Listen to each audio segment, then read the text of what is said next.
Hello, everybody. Afternoon, evening, whatever time it may be for you. Good news, actually. Um, so it turns out that I figured out how to grind out communication. So I did a lot of testing earlier today and a little bit yesterday, going around all over the place trying to figure out how to do it. And it actually should be done in like less than 2 minutes. I figured out how to do that. As for dodging and combat in general, parry and such, I've been doing it kind of wrong the whole time. It's been a long time since I have played Quest for Glory 4, so I went back and did a little bit of practicing with combat and figured it out. I also had to remember a number of things that I needed to do. So before we actually talked about my goals, we're going to talk about the notes real quick. So dodge and combat will increase agility very quickly. Vitality, same deal. I'm not actually worried about vitality or agility. Luck is the one that's going to take the longest out of all the skills. Maybe magic. Magic is going to be a little while too.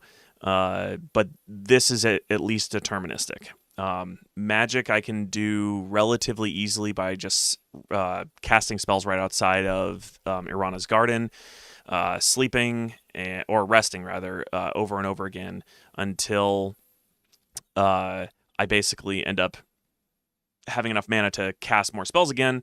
And then after that, I will go to sleep when it gets to be night, rest up, get the mana fruit, consume, rinse and repeat.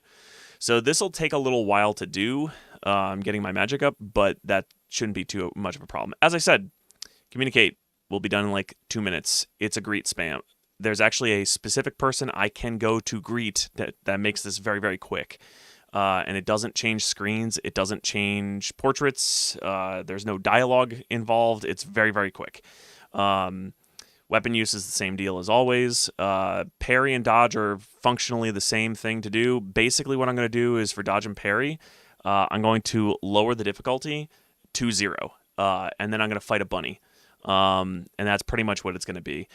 This may take, I could probably do dodge from 306, probably about 15 minutes of just dodging over and over again. I could do that. I'll break it up because the same thing's going to have to apply for parry as well. But that being said, we have a few other things like goals. So sleeping outside near like the staff in the garden, this is almost done. I have maybe like 2-3 more dreams left for this, and we are all done with that. I don't think I need to talk to Piotr again. He's done. So I'm actually going to get rid of that. I do have to get goo again for Baba Yaga because she gives me something. She gives me the ritual, I think, that I need to get. So I need to make sure that I get some more goo for her before I go and talk to her again. The Tanya staff thing, I have to return Tanya home. I do have to get the doll. I have to talk to the Domovoy. I completely forgot about this. And then the candy goes to the Will-O-Wisps. So I got to make sure that I bottle them up. I had forgotten about bottling up the Will-O-Wisps. So that's something I'll need to do as well. As of right now, I have the blood ritual and the heart ritual already. I'm not worried about that. I just need to get 3 more. The sense ritual comes from the swamp pillar. That's the puzzle that I was doing the last time. And then the bone ritual comes from the Avuzal puzzle, which apparently is also in the swamp. I got to go and look for that. I forget where it is. And as I said, the breath ritual is from Baba Yaga. This is for the goo. So, with all that said, this is largely going to be a grinding stream, hopefully maxing out most, if not all stats, tonight. And if we're on a roll and we get through it relatively quickly, we should be able to finish Quest for Glory 4 tonight. I'm not going to hold my breath for that. It's quite possible that next stream will be the one that we'll finish instead. So one of the things in order to grind is that I need to actually bump the cycles up on DOSBox so high that it actually breaks my sound canvas. So there will be a certain point where music just won't happen anymore.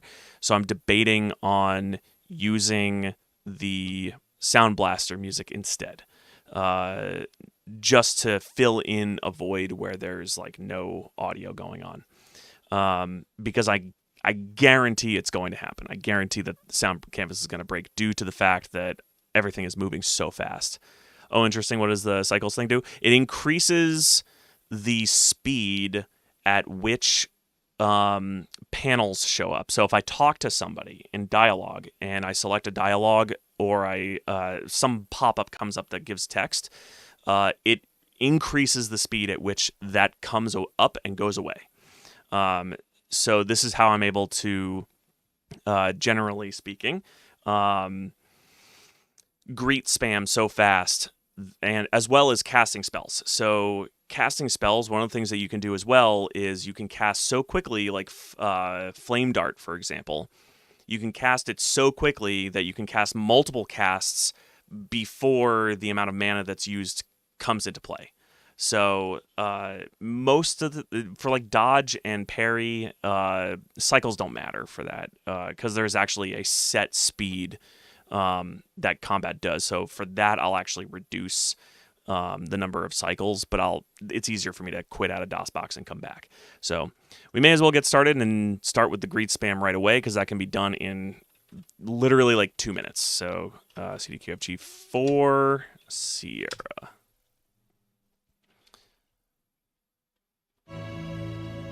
Let's hop it up to 100,000 cycles.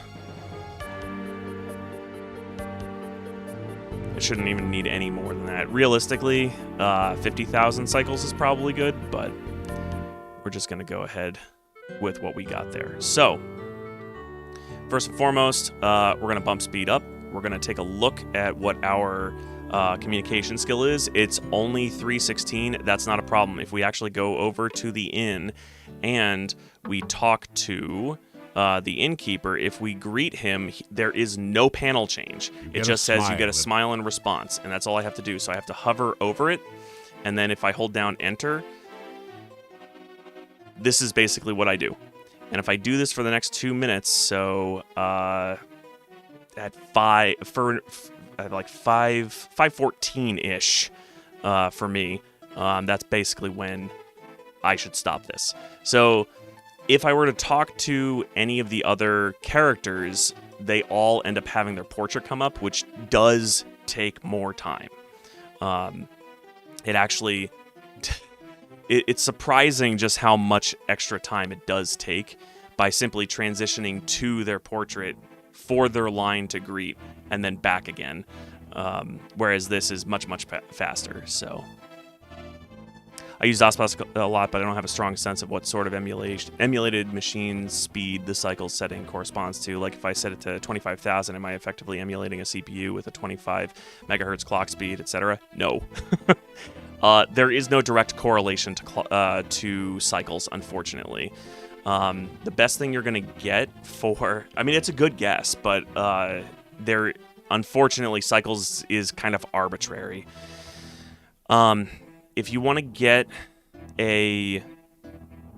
there are online some things that can help you to achieve the right speeds. Unfortunately, it's never fully accurate, and it does end up being somewhat game sensitive. So, generally speaking, like older games from mid to late 80s, you're probably going to be good with about 2,000 cycles tops for anything. Technically speaking, even Quest for Glory shouldn't need anything more than 5,000 cycles for Quest for Glory 4. I default my DOSBox to 7,500 cycles. I actually bump it up to 25,000 when I'm playing, just to speed things along so it's not so slow with the transitions for everything. One of the benefits, for example, of having it so high when I'm going to be grinding here is going back and forth between screens when I'm trying to catch enemies. The transition from one scene to the next is very, very fast. So all I have to do is bounce back and forth between two scenes until I catch an enemy.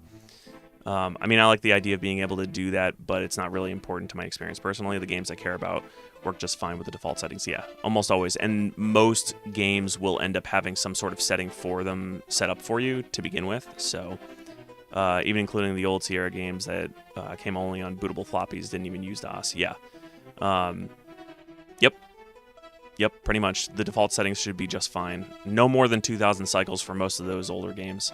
I know that you can play, like, the first Wizardry games, you can play the first Might and Magic games, the first Ultima games. All those can run on, like, 1,000 cycles easy. In fact, they may run perfectly fine on about 1,000 cycles. All right, so I've actually been doing this for about 3 minutes, so this should be done. So we'll take a look. Yep, 400. So we're done. I'm going to remove communicate here, get that out of here. We are done. All right, so the next step is to actually focus on a combo of combat and magic.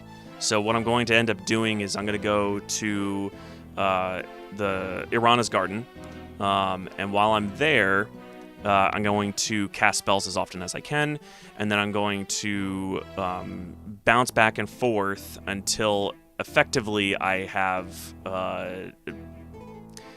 basically, I mean, stamina is never going to be a problem because once I get into combat, my stamina will go up to max once I finish. But I'm primarily going to be looking for a rabbit. So because my weapon use is at 353, it's probably going to, and my strength is so high at 400, I'm probably going to end up coming across more Necrotars and Wyverns than anything else, but I'll kill those pretty easily, so. Alley Cat from 1984 works, so in my mind it can do anything. Yeah, yes. The funny thing is, when you actually are making, when you make original hardware machines, like an actual hardware DOS machine, which I promise I will be getting that thing set up soon, but once I do, those computers, even the one that I have down there, can be very, very sensitive for certain games, such as like Ultima 7, I believe is the one, and of course the most notorious would be Wing Commander. Those are extremely sensitive when it comes to the CPU speeds.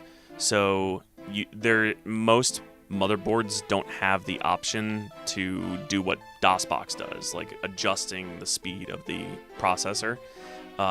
Some of them do, which those are great boards and those are great CPUs, but not all of them are like that. And sometimes you do have to use software to tell the computer to slow it down, like slow-mo, for example, is a pretty commonly used one.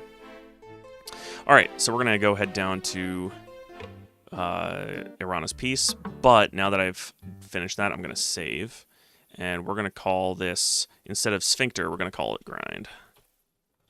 Grind. Save.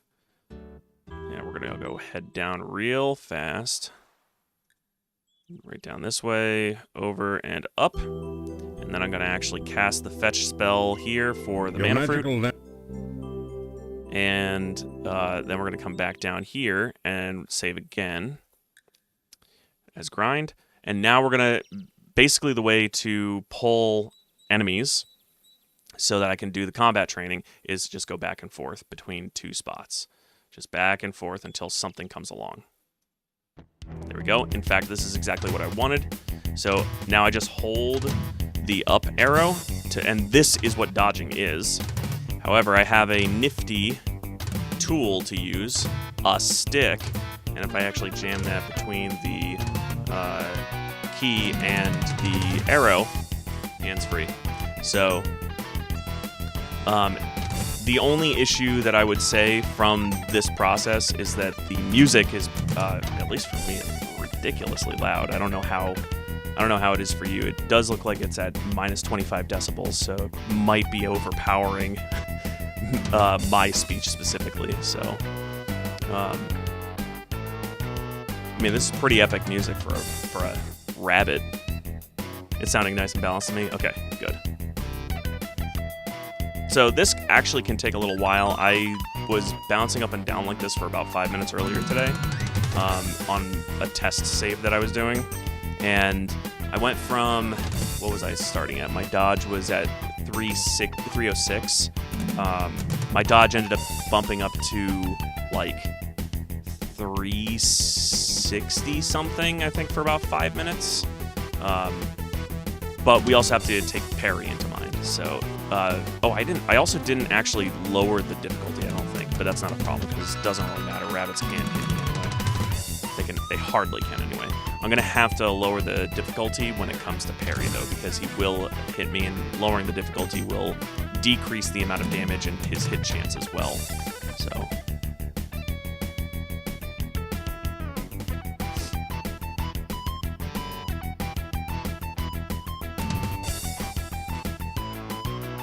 I think the biggest thing with the breaking of sound canvas isn't during combat or anything. It's actually when I'm jumping back and forth between two scenes or doing something like the greet spam where a ton of things are happening. It's probably going to happen when I'm casting magic, to be honest with you.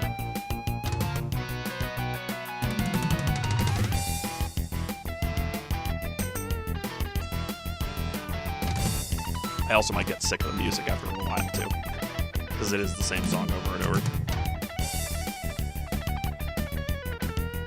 Not to say that there's anything ill about this music. I mean, definitely not thematic to, a vampire-themed game, but I'm not going to complain too much.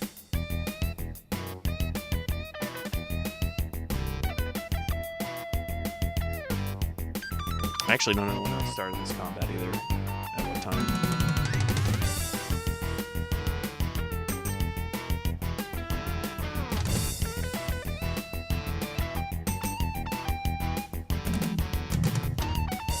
Okay, I'm actually gonna kill the rabbit real quick.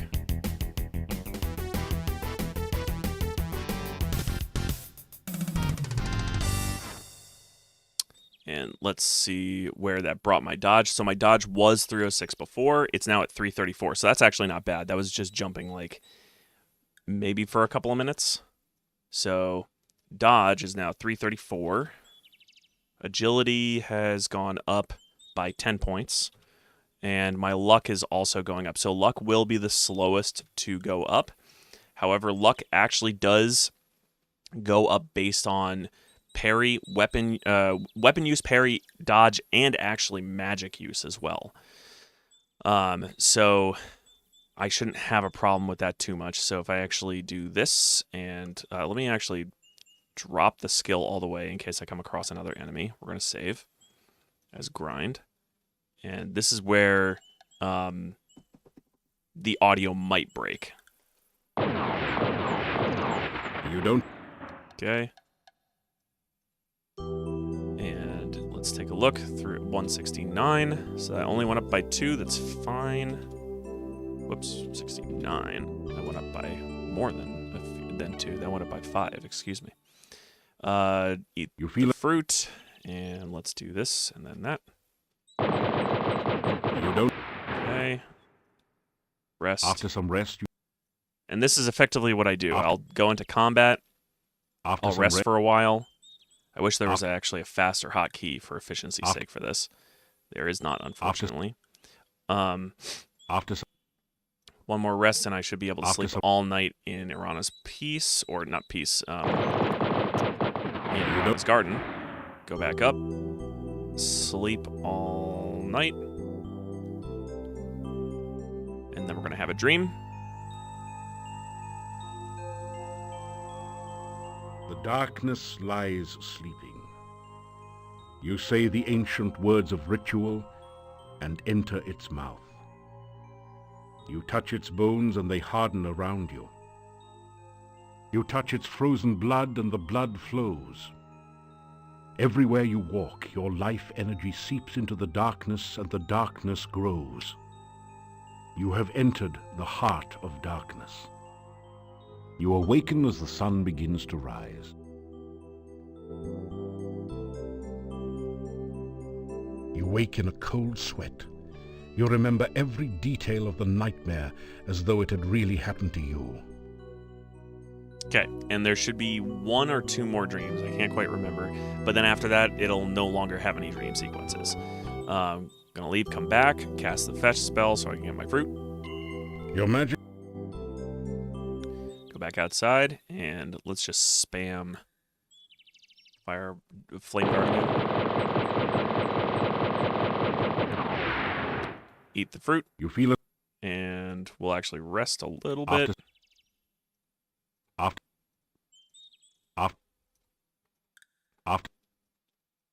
After some. Okay, we'll spam it again. Enough. Let's go back and forth. Let's actually take a look at what my stats are at.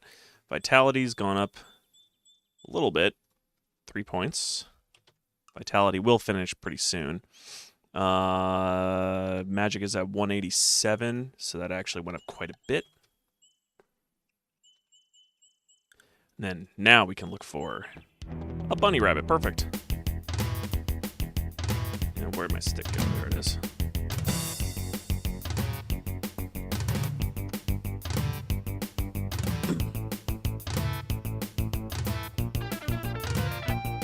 Do this for another couple minutes, and my dodge might be up to about 360. And then we'll do the same thing we did before, which is rest, cast a bunch of flame darts, etc. There is something I'm going to need to do at some point, which is talk to the Domovoy, but that's probably going to be one of the last things I do. When I talk to the Domovoy, he's going to tell me about the doll, and then I can get the doll, which is used for Tanya. Now, I'm not going to do that right away, because one of the things I also am going to run into is somewhat of an endgame sequence if I rest at night in the inn, because there will be a letter that'll show up on the top of my chest at the end of my bed. I don't want to do that yet, because if I do that, that can force me into a situation I don't necessarily want to be in just yet. One of the things I do want to do, and I need to do before any of this, is that I need to go to Baba Yaga, and I got to give her some goo, some swamp goo. So once I do get her that, that'll help her, that'll give me the breath ritual, I think it was. So I'll have 3 rituals at that point. So I'll probably do that after I max out dodge, just to mix some things up, and then we'll come back and work on parry. All at the while working on magic as well.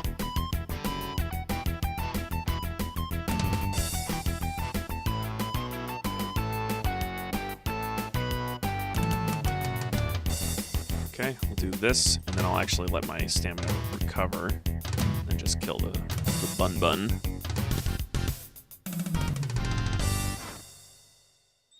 Take a look at where we're at. 350, not too shabby. Agility is up to 391.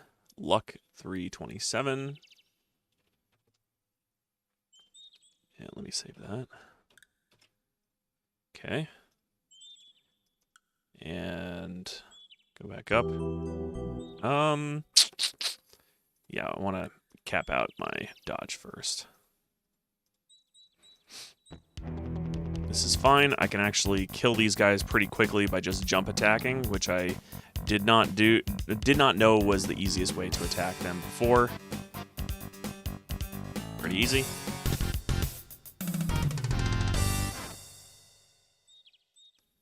Back and forth. And back to dodging.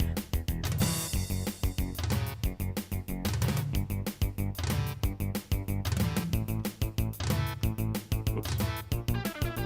Here we go.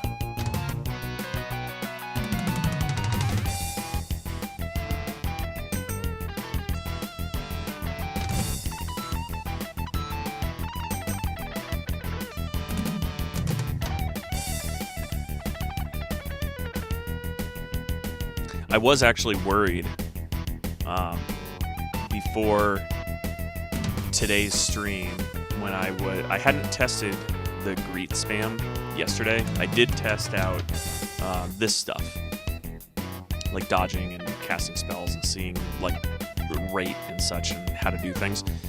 I was worried though this morning that I may have had to resign myself to the idea of not maxing out Communicate until I figured out the greed spam, because I tried looking online constantly for it, and all it ever said was from a variety of different sources, just talk to people, and that really is not true.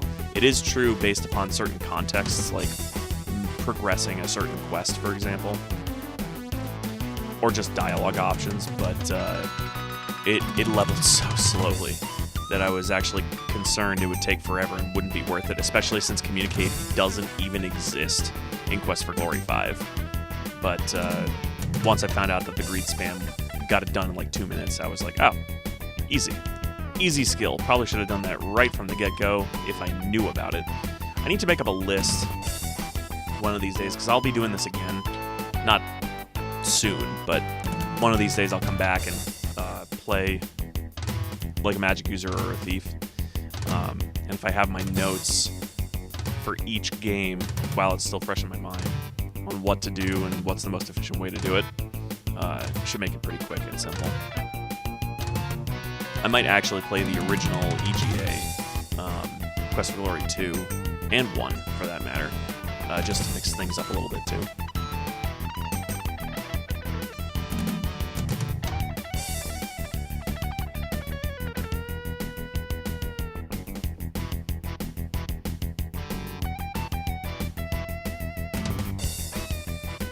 Okay.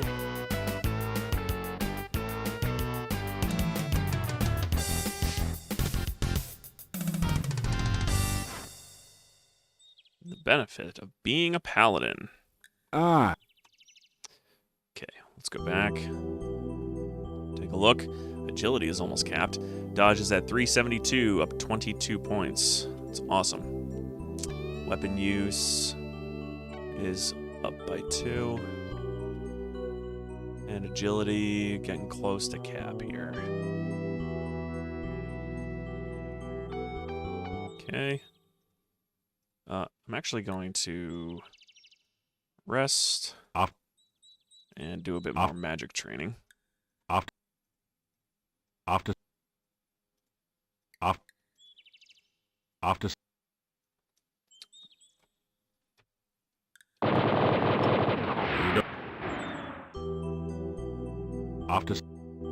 Let me cast one more time. 2 more times. Sleep until morning.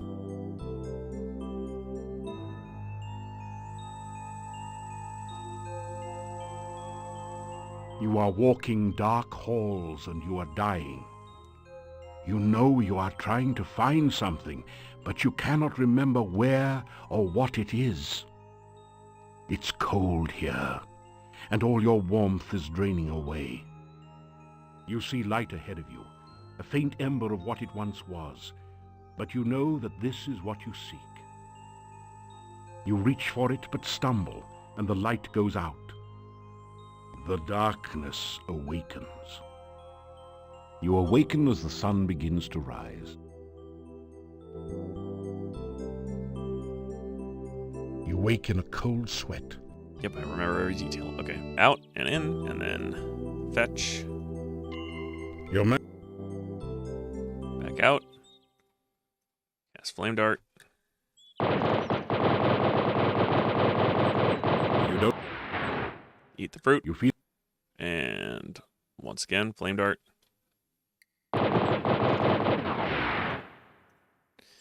200 on magic. Pretty good. Pretty good.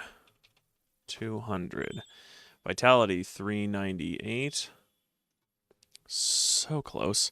Luck, 331. Luck went up actually a lot there. 331. Okay.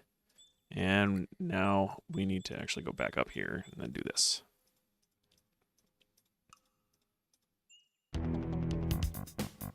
And the nice thing, too, is that the wyverns, if they hit me in melee combat, they poison me. And as long as I'm near the garden, all I have to do is go into the garden, drink the water, and it gets rid of the poison, so I don't have to even use poison cure potions. However, he didn't even hit me, so it didn't matter.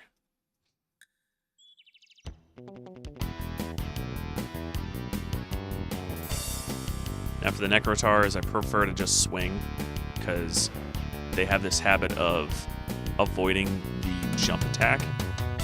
Plus, it's a way for me to just swing constantly. Even if I don't hit, I'm still having a chance to gain skill points by attacking. Just because I want to top off here. And take a look. 359. That went up by 4 points.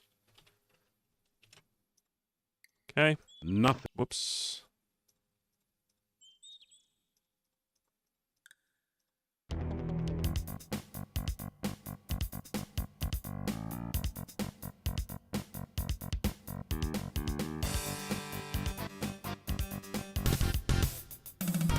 It's actually not been temperamental with the music so far, so that's good.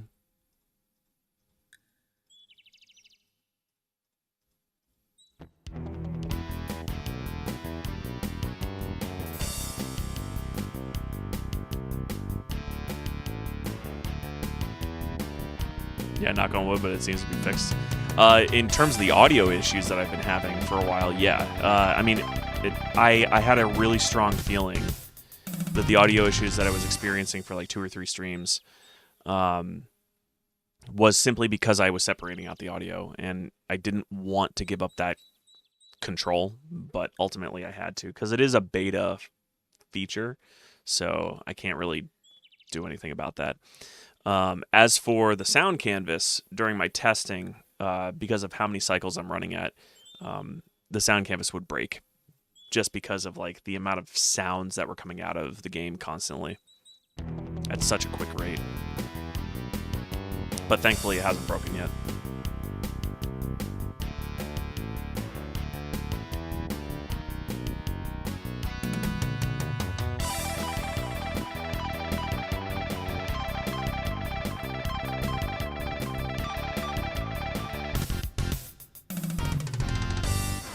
Let's heal up. Top it off. Check out my score, and I've got weapon use. Where is weapon use? There it is. That weapon use has been going up pretty fast, actually. It's nice.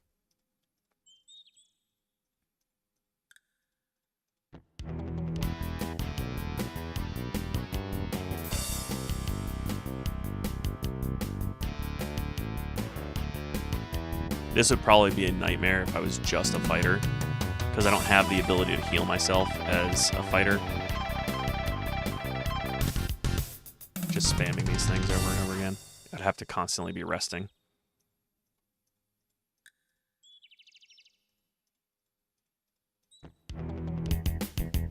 Okay, rabbits are purely jump.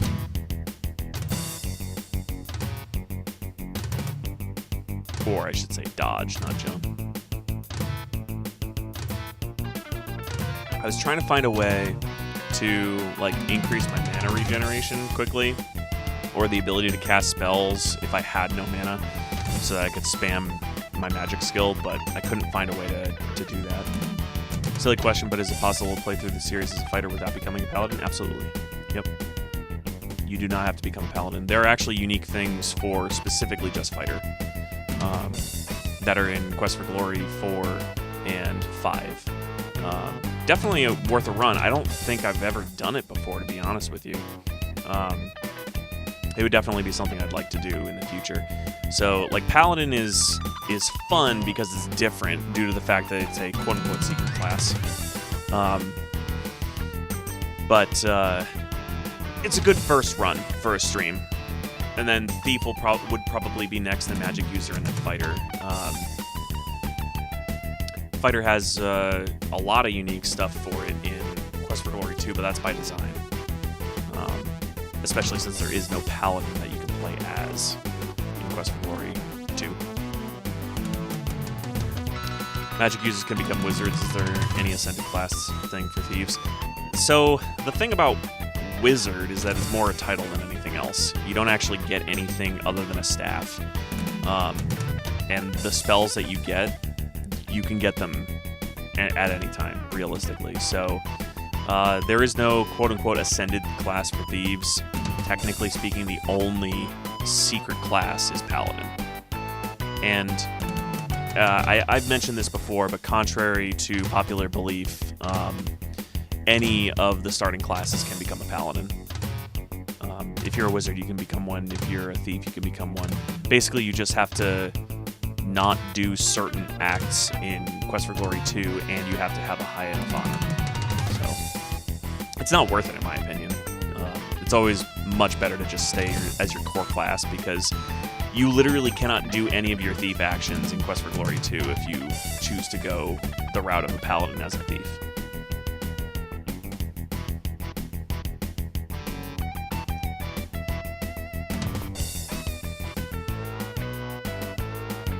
Look at this rabbit dodging my attacks. This might actually be good for leveling up weapon use. Wait, though, so does that mean there are things you can do in Quest for Glory 2 that preclude becoming a Paladin in later games? So you can become a Paladin in Quest for Glory 2 and 3. Across series softlock. You can become one in 3. And you can become one during the gameplay. So, and the requirements for it are less strict than in Quest for Glory 2. So if you miss out on becoming a Paladin in Quest for Glory 2, you can still become one in 3. I do not believe there is a way to become one in 4. And if you want to play one in 5, you can just import the default Paladin character that's there. But that's the only way in Quest for Glory 5. If you deleted that save file, you wouldn't be able to play a Paladin, because the game comes with a Paladin save file. I'm actually really surprised this rabbit is dodging every one of my attacks.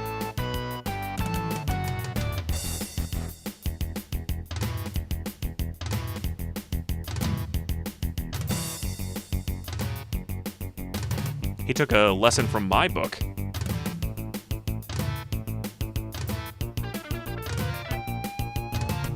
This actually kind of reminds me when, I don't know if you've ever heard of a game called Kenshi before. It's actually one of my favorite games. But in Kenshi, you can capture enemies, you can imprison them, and then you can train your own guys off of powerful enemies. And as long as you don't kill the enemy, and you let them recover, you can continue to use them as a training dummy. However, they also increase in skills, so it'd be hilarious if this bunny was actually increasing in its own skills because I'm not hitting him.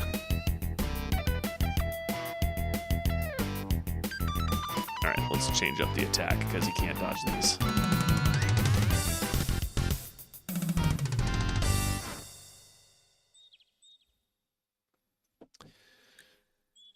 Oh, very nice. Weapon use is almost capped. Agility's done, so let's get rid of that from my list. Luck is up 334. Only up a few points. That's okay. Weapon use is up to 392. That went up like nearly 30 points. 392. Dodge is almost done. 395. And that should be good. Okay. Let's heal up. Let's actually also rest a tad. After some... So we can top off rather.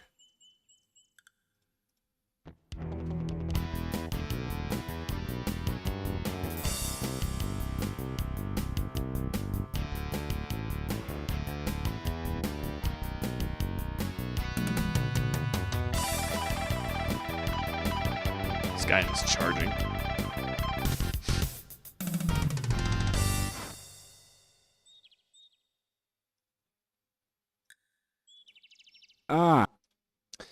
Okay. Actually, let's take a look. No changes. I gotta come across a bunny again.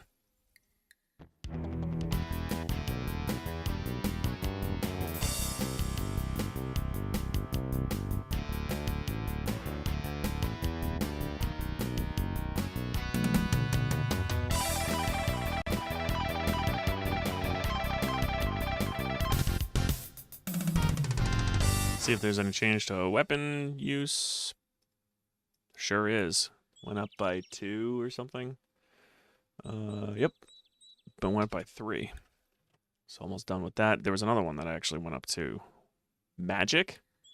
Magic went up by 3. Magic probably went up because of my magic sword.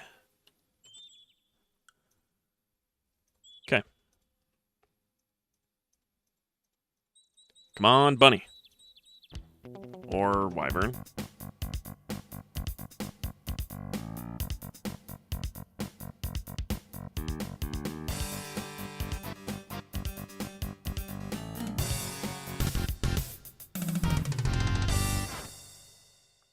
Come on, Vorpal bunny.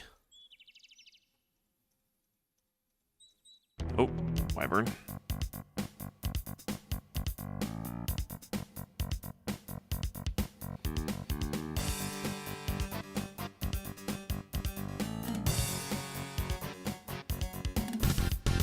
Whoa, that was some fast screen movement. Yes, I was doing. Welcome back, Mental. One of the things that I did earlier today.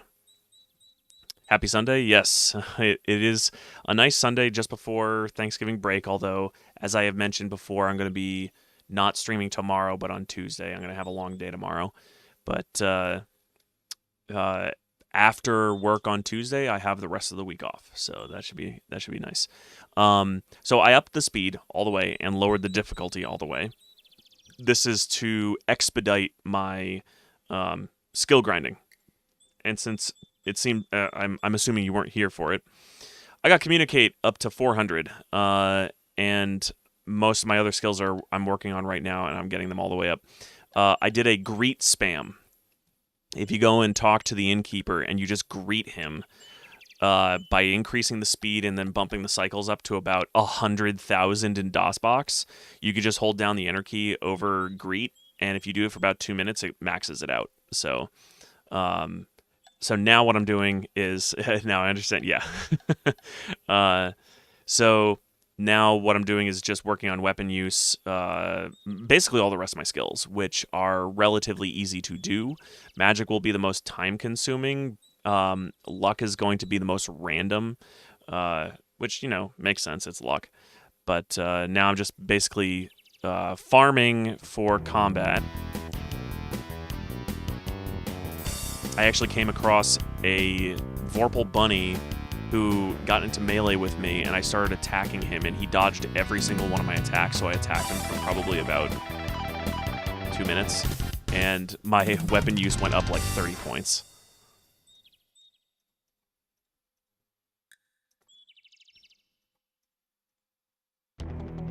Also, fighting wyverns is pretty easy. I just have to do the jump attack over and over again.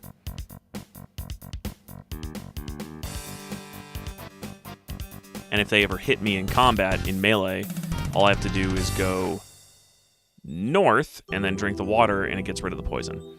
So, periodically, I work on magic as well, which was quite a bit lower than what it is now. Okay, so now I'm going to actually... Whoops, I don't want to attack. I don't want to do that.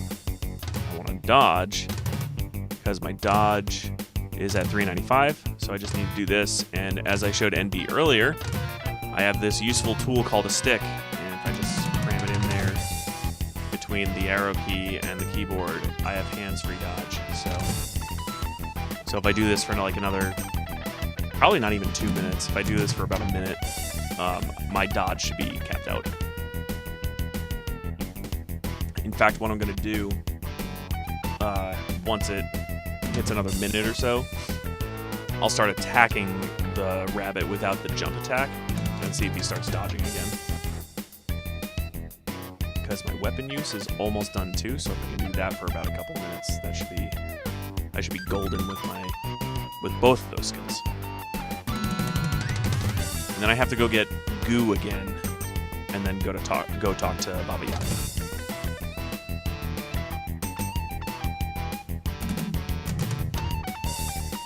Okay. Let's attack this guy. So now he should just completely dodge every one of my attacks. I'm not sure what causes this, but I guess he learned from me. That's what my guess is. So if I just do this for a little bit, then I'll have both my weapon use and my dodge completely done. I'll go talk to Baba Yaga, but first I gotta get the goo. Then I'll talk to Baba Yaga, and then after that, I'll work on parry and more magic use.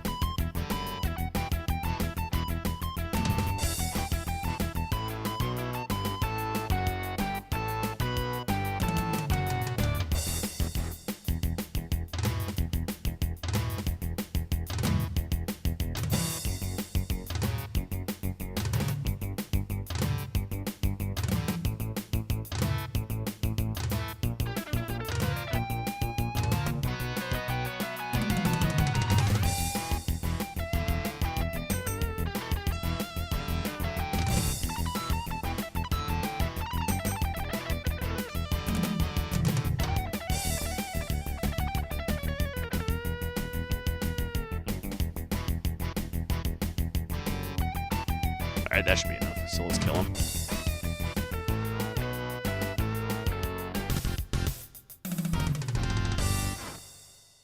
Okay. There we go. Dodge and weapon use are done. So let's remove dodge. And let's remove weapon use. Save that. Now all I have left is vitality, luck, magic, parry, and that's it. Vitality, luck, magic, and parry. There we go. So let's go. Let me actually turn the speed down a tad. Bring the skill back up to about, I think it was like here. And now let's turn off my notes so I can take a look at my map a bit easier. So I can go to the obelisk. So right now I am right here. So I need to go over one, up one, basically just go left, north, up, rather, left, down, left, down, down, down, and then right. Okay, now I'm going to use one of my bottles, one of my many empty bottles. I have 11. Collect some goo. You slowly fill your flask with the greasy, grimy goo. And just to be safe, I'll have another one. You slowly... Let's go back out. North, north, north.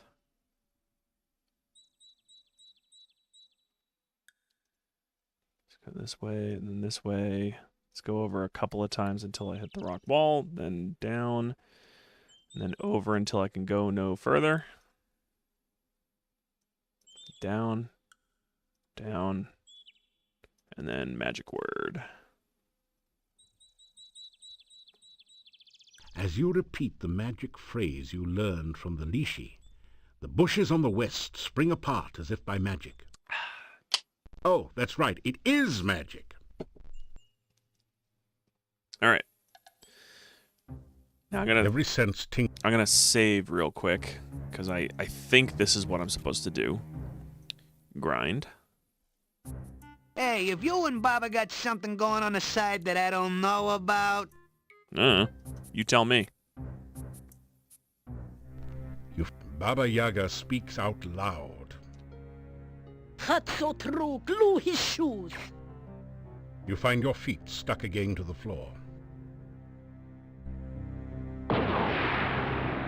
Oh, back so soon, Cookie Face. I hope for your Cookie sake Face. you brought us something to eat. After all, there's always room for Hero.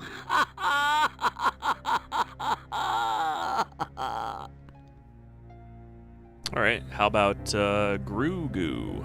Well, it is true that Groo Goo makes a lovely sauce for ice cream sundaes. So what do you want for this, Cookie? Ask for Dark One ritual.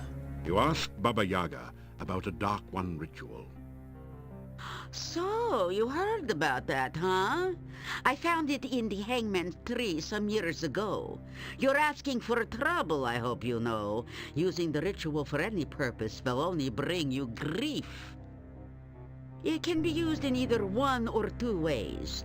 Its main purpose is to bring a Dark One across to this world. However, a very powerful wizard could use it to send the Dark One back to its world. You don't qualify as a very powerful wizard as I see it. Still gonna give it to me, though? Still, you want it, you got it. Good. Put the ritual away in your pack. Can I give you another goo? Well, it is true that... So what do you want for this? Hero need... Oh. Alright, well. Can I help you out? Which way did you come in? Which way did I come? I went this way. I don't think I need Baba Yaga anymore. So, I can actually adjust my notes as well. So, if we go down, get goo for Baba. So, that's done. And if we take a look at the breath ritual, I've done that. So, I'm actually going to move that up here. And then I'm going to actually say that I have it. So, page. There we go. So I still need to do the Will-O-Wisps, but I'm going to do that later at night. So let's move these goals out of the way just so that they're not there. Because we still have more grinding to do. Let's save that. And head back up.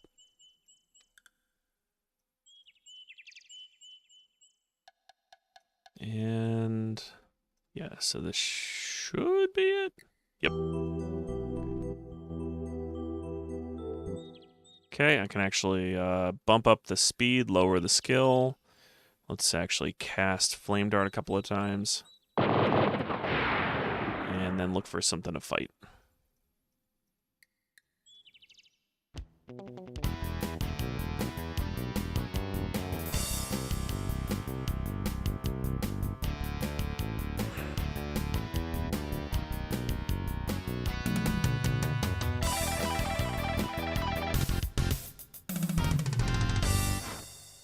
And let's also top off on our health, because I don't like being so low in health. There we go. And back and forth again. I should probably check what time it is. Oh, not even midday yet. Okay. Now I'm going to focus on parry.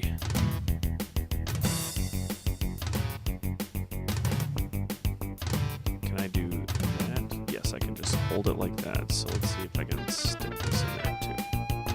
Perfect. Oh, not so perfect.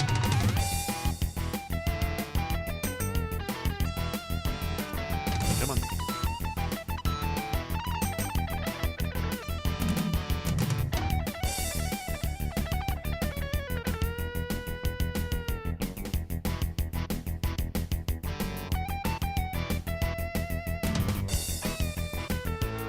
Not quite hands-free on the parry.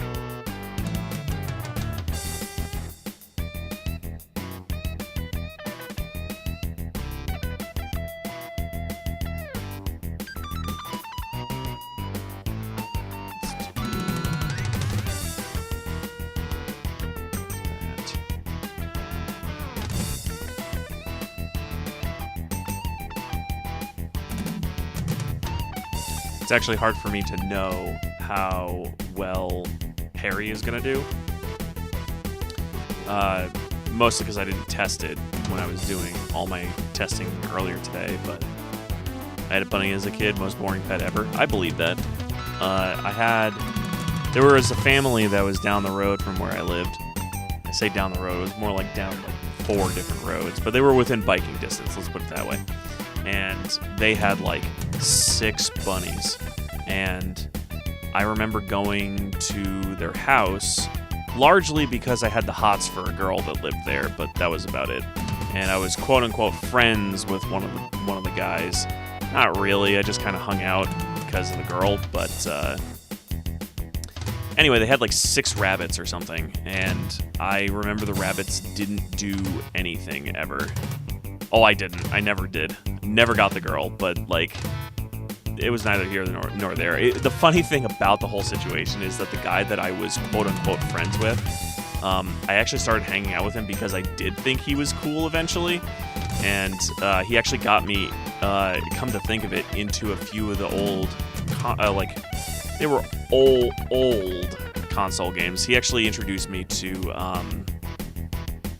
what's it called?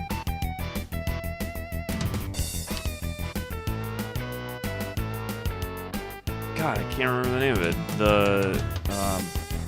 I bet she shags like a rabbit. I have no idea. No, not Dragon Warrior. It was a very, very different game. No, it's, Harvest Moon. Harvest Moon is what he introduced me to. So, and the thing about that game that surprised me was the same thing that surprised me about The Sims when The Sims first came out. And it was that there are games where you're not murdering things left, right, and center. Ah, yes, Harvest Moon, a genre-forming game. I loved it. Yes. Very much so. In fact, it's probably the reason why... Well, not even probably. It's definitely one of the reasons that... something Valley exists. God, names suck with me. Holy crap. Alright, enough of this bunny.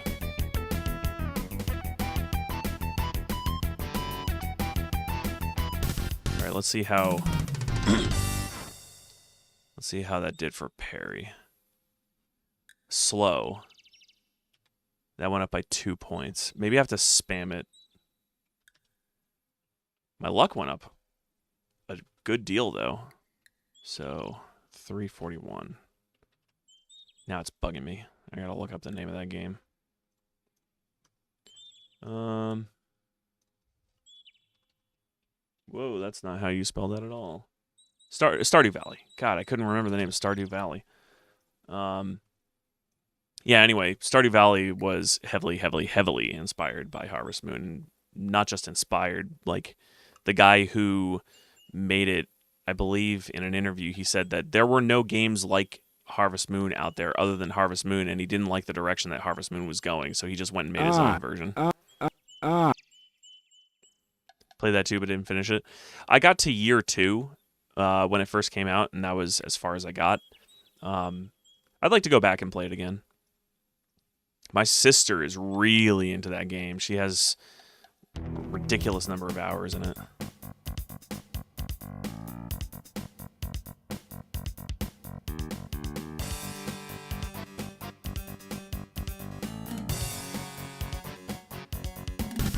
Yo, I played that too. Oh, yeah. Okay. So, parry, I gotta test and see if spamming it, not holding it down, but like doing this is actually gonna be more effective.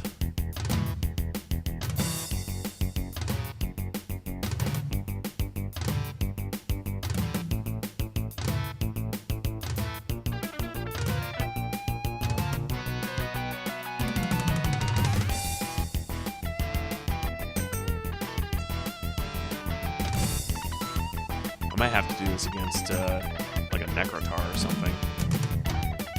If spamming it like this doesn't increase it at all.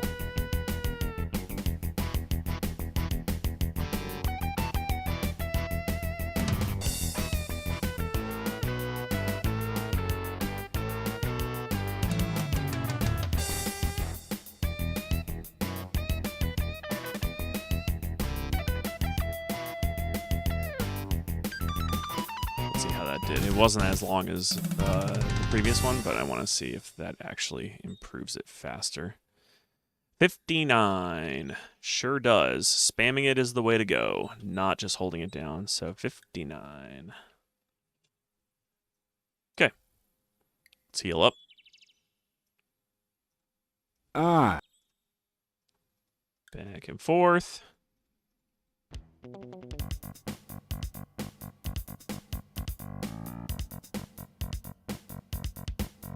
Okay, get him out of the way.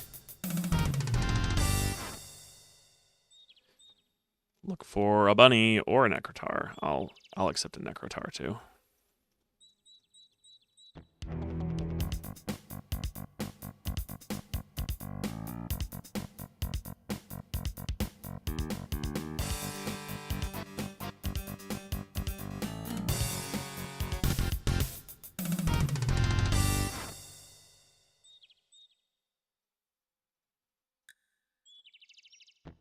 God, more wyverns.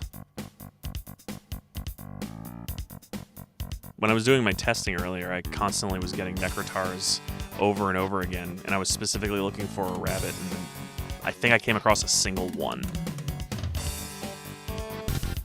And did like most of my testing on that one in that first testing that I was doing. Oops. Good. All right. So I just got to do this.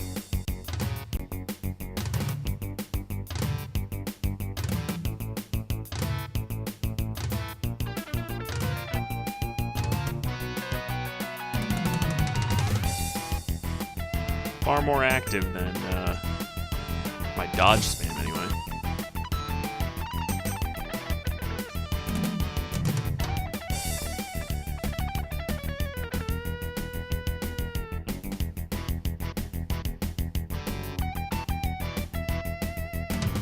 I'll probably have to dodge spam again at some point, just for luck anyway. Since luck is only at 341, I gotta double check and see if I updated that or not.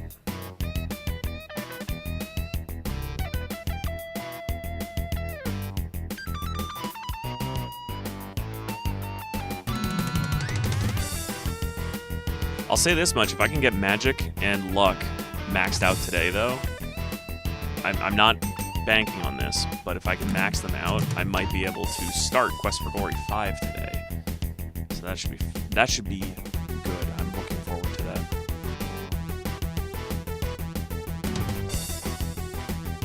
That'd be exciting, yeah. I mean, as I said before, it's one of my favorites in the series, if not my favorite, and I think it personally gets a really bad rap. One of the things I really want to do is before I start playing it, there's actually a note that is in the game files. It's a text file, and I'm going to showcase that. And I'm going to show just how sad in context Quest for Glory 5 was based upon critical reception. So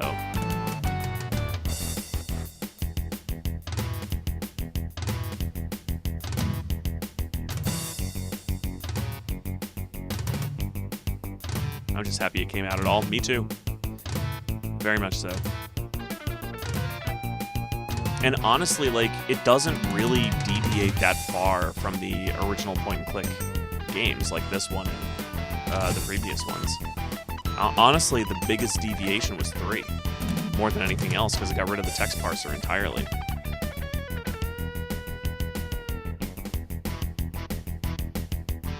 But with the combination of Quest for Glory 3, 4, and the remake, I think people grew on it, especially because the other games, the other Quest game, or not Quest, the other Quest games like King's Quest and Police Quest and Space Quest all used a similar format. So it was easier for them to digest, whereas Quest for Glory 5, out of all of the Sierra games from those different series that ended up getting a game made in like 98 or 99 in the 3D setting, it's the only one that actually is functionally good, at least in my opinion, from everything that I've seen.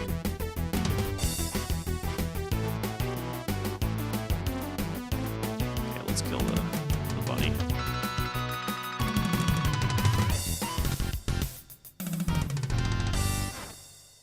And let's heal up.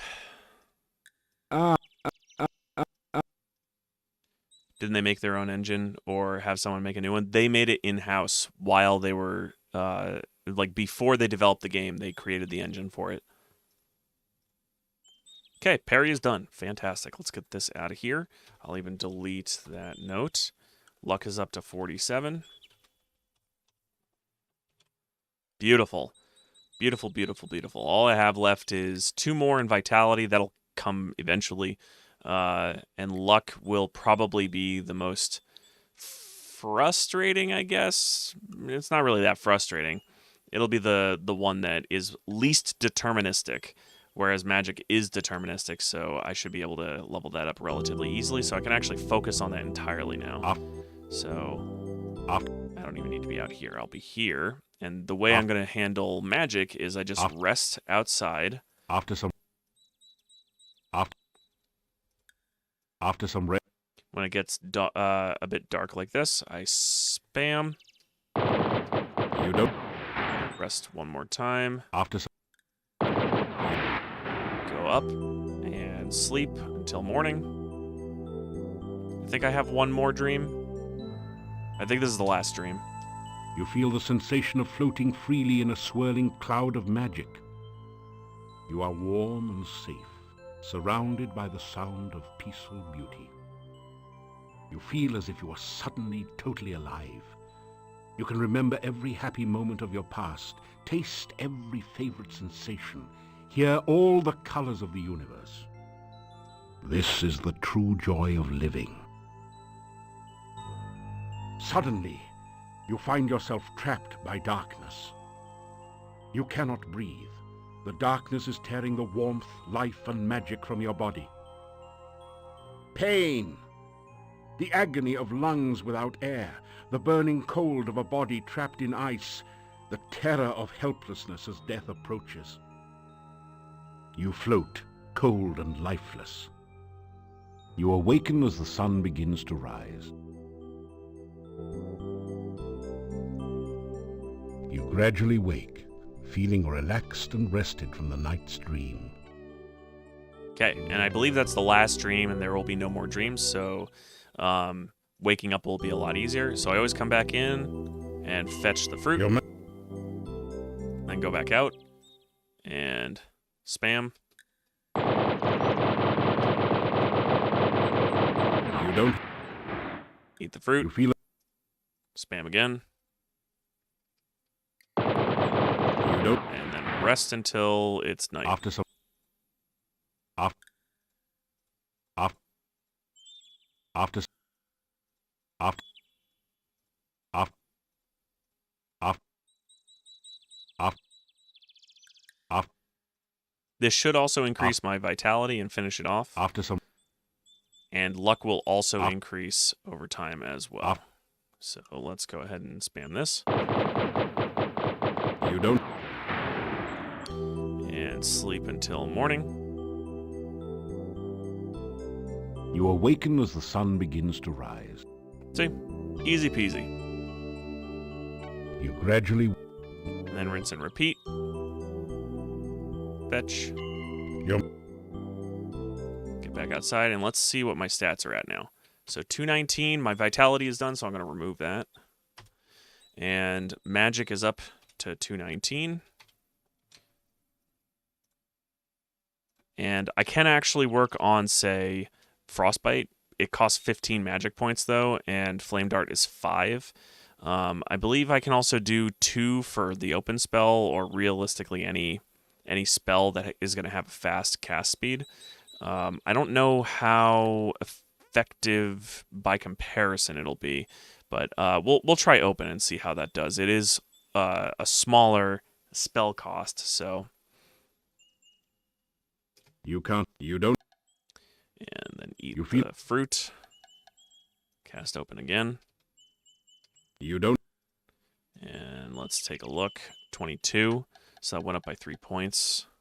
I think I'll stick with Flame Dart because you can cast multiples. Due to the speed at which this is going, it can cast multiple Flame Darts on one spell cast, which actually does count as a separate cast, even though the mana is not being used for it. So After. After. After. After. After. After. After. After. After. After. After.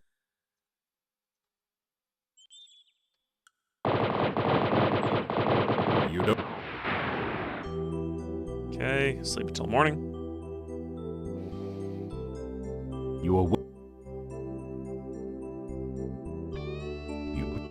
Go south, go back, cast fetch, Your... go back down, flame dart. You don't... Eat the You fruit, feel a... and flame dart again. You don't... Yeah, that's definitely more effective. So that went up 14 points as opposed to 3 from before. So 236. Luck is up by 4 points, in fact.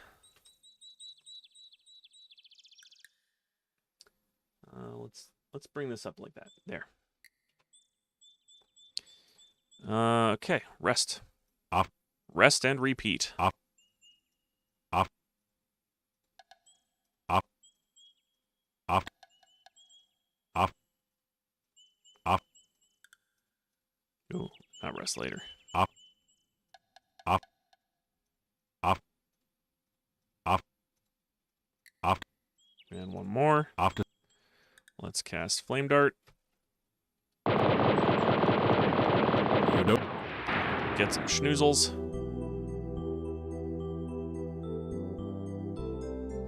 You awaken as the sun...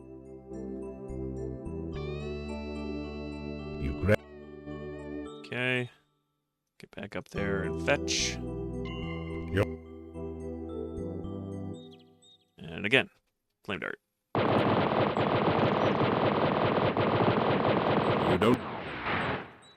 You Fruit. feel... Flame Dart. You don't have... And rest spam. After... Good thing is it doesn't tell me that I'm Off. that I can't Off. in this game, which is nice. That does make this easier, Off. but that's also largely because they Off. limit how often you can get the fruit, Off. which can be Off. a bit of a pain. Off. Off. And there are no mana potions Off. or anything because Dr. Cranium does not believe in magic. Okay, let's get back up here and sleep. You awaken... You gradually... Okay, back up again, fetch. You don't want to Whoops, that's not the spell I wanted. I wanted fetch. You didn't manage... Didn't manage to fetch anything. What are you talking about? Your... There we go. Now let's spam. You don't... You feel... Eat. Spam. Okay, and let's actually see where we're at now. 260. Okay. Making good progress there. Why did I go up here? It's not even night. Up. Rest. Rest. Rest. Rest. Up. Rest. Rest Up. again. And Up. again. And Up. again. And again. Up. And again. After... And again. After some... And Up. again. All right, one more. Up. And then cast Flame Dart. Okay. Sleep. Get the schnoozles. You awaken as... You gradually... And back up. Fetch. Yep. And Flame Dart.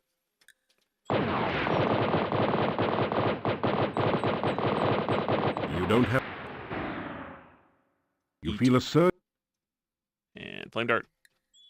You don't... Let's take a look at my stats. 270, and luck has gone up a bit. So that's at 354, and magic went up 10 points. Nice. That's really how sleeping works out. Sleeping outside works. The sun wakes you up. Yeah, pretty much. That's how it's supposed to work. It's how people have always done it in the past before we had any... Well, I mean, the electric light, more so than the oil lamp,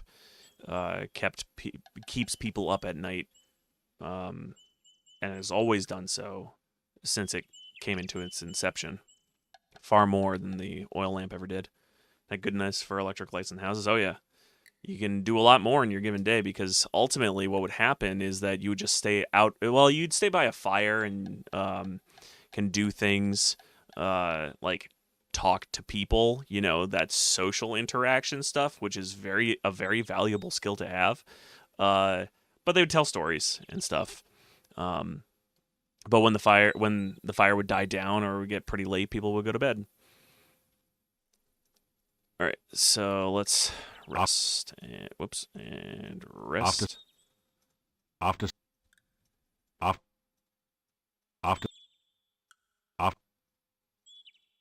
Not rest later. After Making me waste my clicks. After some, you don't have. I don't have any food. Am I out of food? I am out of food. I gotta go back to town. But I'll do that later. First, flame dart spam. And then up here, and we're gonna sleep all night. Now we can enjoy being up all night. Oh yes. Yes we can. And make horrible decisions. Alright, I'm actually gonna head back to town real quick. So I can go buy some of those sandwiches. First, I'll take care of this Necrotar.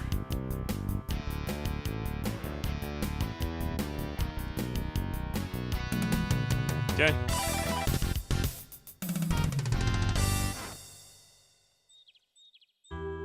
First, one thing you can say about Mordavia is that it is never dull. Be careful out there. yeah, it's not that dull. First I'm gonna eat breakfast. You eat your plain but nourishing breakfast. It has more than a bit of garlic added for spice. It has been my custom to sometimes go over to the center of the town and sit by the staff, yeah. I fell This asleep character there is the so other over the top. afternoon, and I had the most wonderful dream. I dreamed my daughter was playing in the flowers, the daffodils, actually. I held her in my arms, and she said that you brought her there. She said you should visit the staff when night falls. And then the dream faded, and I awoke.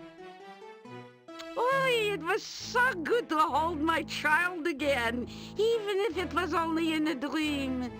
Still, you could try to visit the staff some night. The dream could have been important. Listen, Bella, I think is what her name is, right? Yeah, Bella. I just want you to know I've already gone through all 13 different dreams, so bye. Now I gotta buy. Good day. I gotta buy some sandwiches. You again. Heard anything interesting lately? I heard that you have delicious sandwiches. So, trail rations. Bye. Bye. Bye. Bye. Can I don't know if there's like a... I wish, like, my desire to have things be as efficient as possible, it's kind of like a problem with me because I'm sitting here doing this and I'm like, there's such an easier way to do this. Like, we could just double click on the rations. That would make it so much easier to buy than click on it and then buy, click on it and then buy, click on it and then buy. I don't know how many I have, but 2, 4, so 7, 14, probably have about 14 of them now. Or 24, like I didn't know how many I started off with, but that works. I shouldn't have to worry about avocado sandwiches anymore. At least for a while. I went too far, need to go this way, and then down, and then I'll do this, that's fine.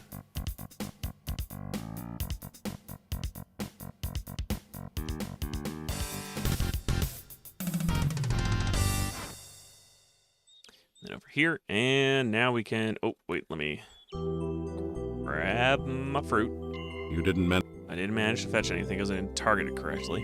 Yum. And now I can spam my flame dart again. Or hit the wrong button. You don't have... Everything you do hurts. Oh. You feel... You don't... Okay. 278. And that was just from that without doing the resting spam. After some... Oops. If I hit After... the Z, double click the Z. After some... After some... After some... 1, 2, 3. 1, 2, 3. 1, 2, 3. 1, 2, 3. 1, 2, 3. One more. After some... Okay. And spam.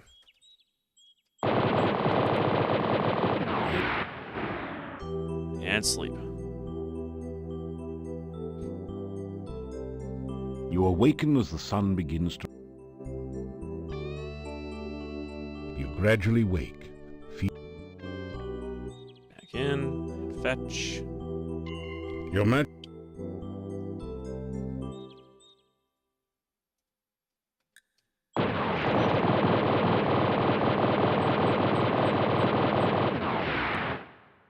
Yum. I kind of wish the fruit actually served as a meal as well, much like the fruit from Irana's Peace in Quest for Glory 1. After some... Okay, 1, 2, 3. 1, 2, 3. 1, 2, 3. 1, 2, 3. 1, 2, 3. 1, 2, 3. After some... After some... Gotta remember to click 3 times. After some... Twice. One more rest. And flame dart. Okay,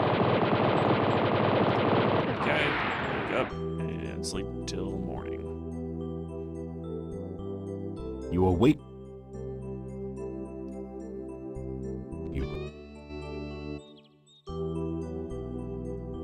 What am I at right now? 291. Almost at the baseline for the game.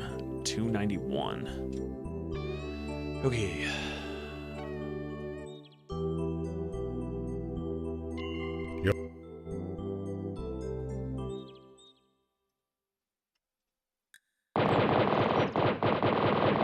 If only I could get Flame Dart up to my skill of 27,000.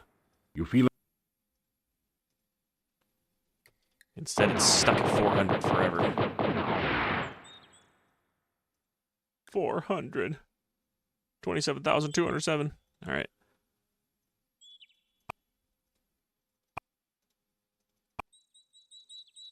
Whoops. Oh, okay. Throw one more. Wait, why am... Oh, yeah, because I'm resting. Duh. All right. For a second there, I was like, why do I have mana? But, of course, I am resting, so that makes sense. Ah, come on. One more rest. Flame Dart. You don't... Okay. Sleep.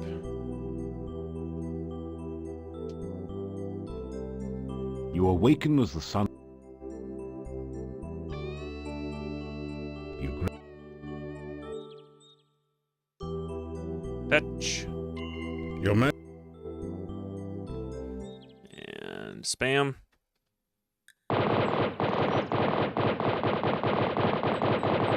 You don't... Fruit. You feel... Spam again. You don't... Let me do that. Rest.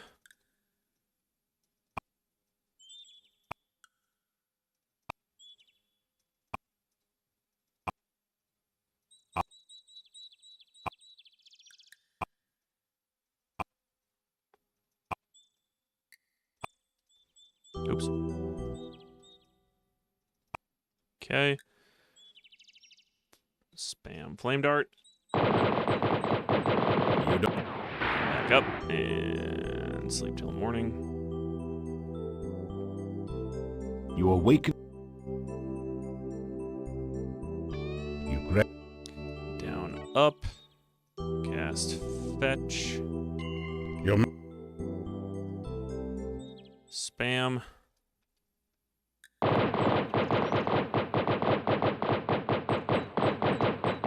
don't. Eat fruit. You feel. Spam again. You don't. Let's see where I'm at. 320. 320. And went up by 3 points in luck as well. Alrighty.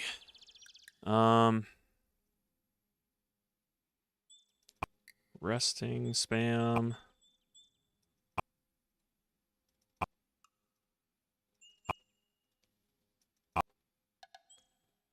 After some.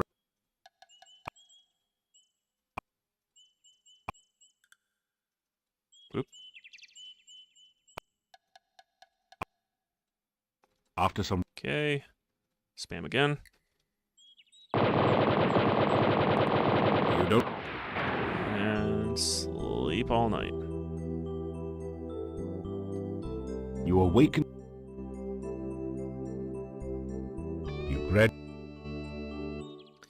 Fetch. Yep. Spam.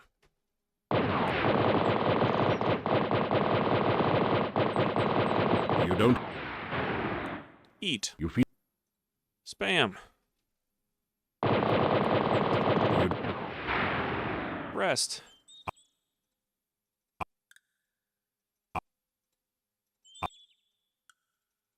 Yeah, stop hitting rest. After some. Re-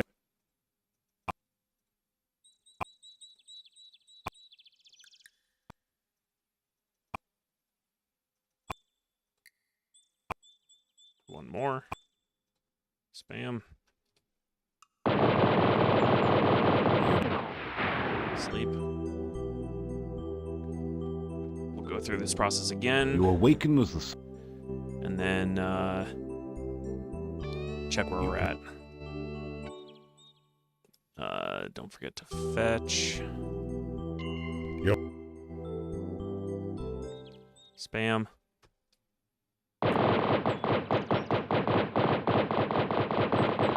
You don't. Eat. You feel. Spam. You don't. And let's see where we're at. 340. Up 20 points. And luck is up 2 points. We're getting there. We're getting there.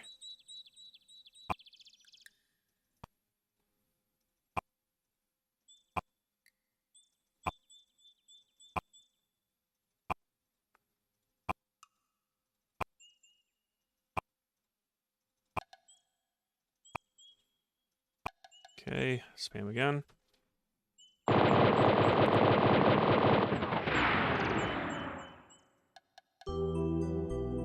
Sleep. You awaken as the sun. You grab. Fetch. Your. Flame dart.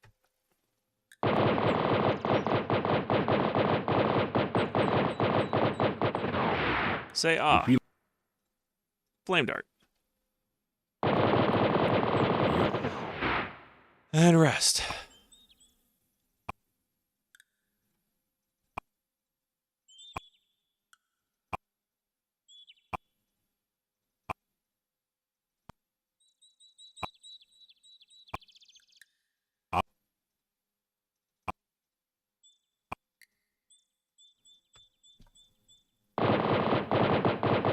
You don't. Sleep. You awaken as the sun begins to rise. You grab. Down, up, fetch. Yep. Spam.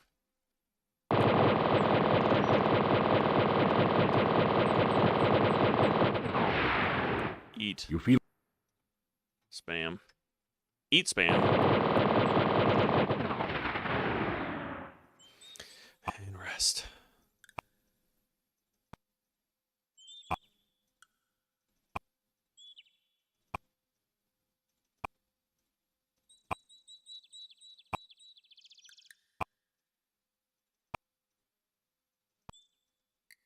After some rest, you don't. Sleep. You awake. You grab. Down, up, fetch. Yep. Down. Let's check. 358. Up 18 points. 58, 62, up 3 for luck. Probably just gonna have to dodge spam when I'm done with magic.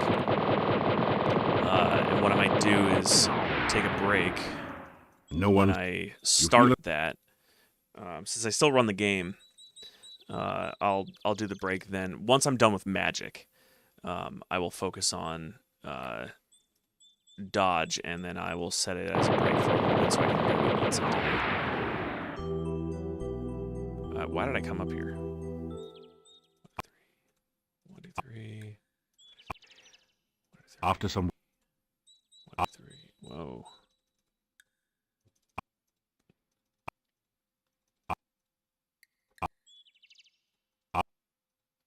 It'll be some exciting material to watch while I am away.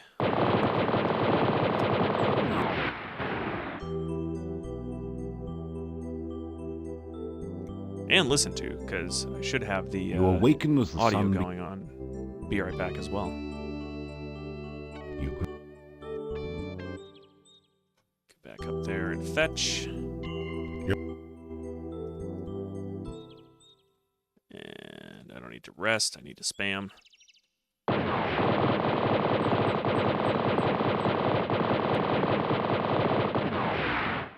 You feel it. Spam.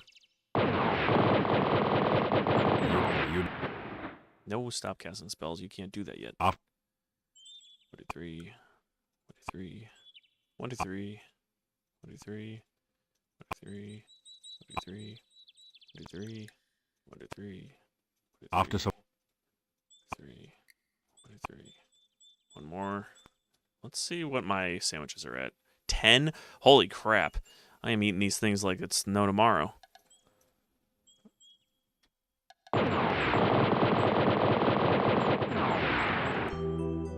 Sleep. You awaken. And coincidentally, there will be no tomorrow. Let me get up here. Fetch. Your. No. Spam. Flame dart.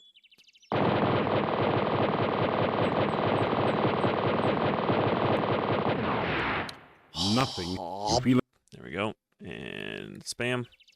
You don't. 3. 1, 2, 3. 1, 2, 3. 1. 1, 2, 3. 1, 2, 3. Nope. Not the right thing. Misclicking everything here.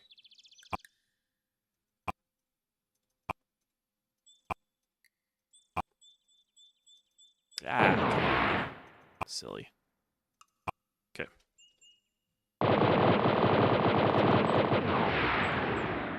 well, that. And let's see where we're at.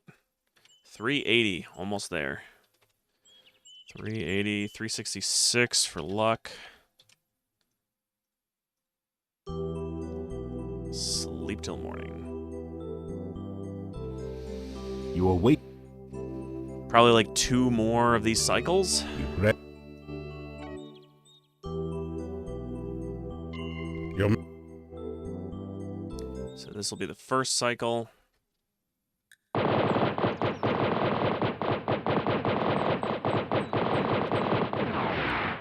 You feel.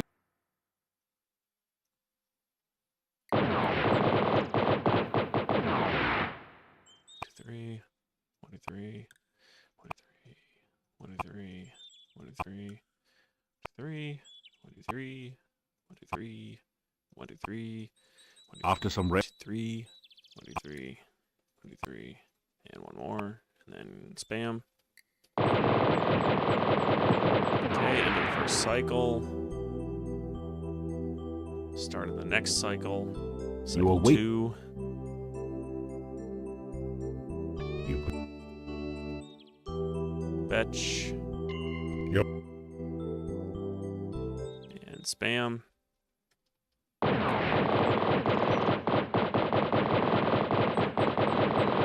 you don't have a Eat. you feel Spam. you don't And 3, 1, 2, 3, 1, 2, 3. 1, 2, 3, 1, 2, 3, 1, 2, 3, 1, 2, 3, 1, 2, 3. Oops, I hit later. And one more rest. you don't Okay, let's see where we're at. Oh, 2 more. All right. 398, 368 for luck. One more round. Probably not even a full cycle. you await. I'll just do the initial plus the fruit. You gra- Go back up. Fetch. your man. Back down there. Spam the crap out of this.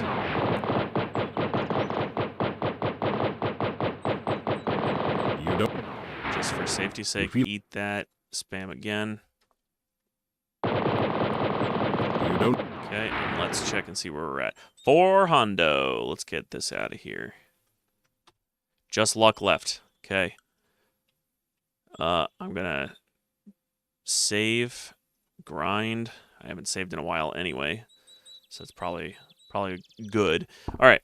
So what I'm gonna do is I'm gonna look for a rabbit, and I'm going to jump spam because I know that jump will affect luck.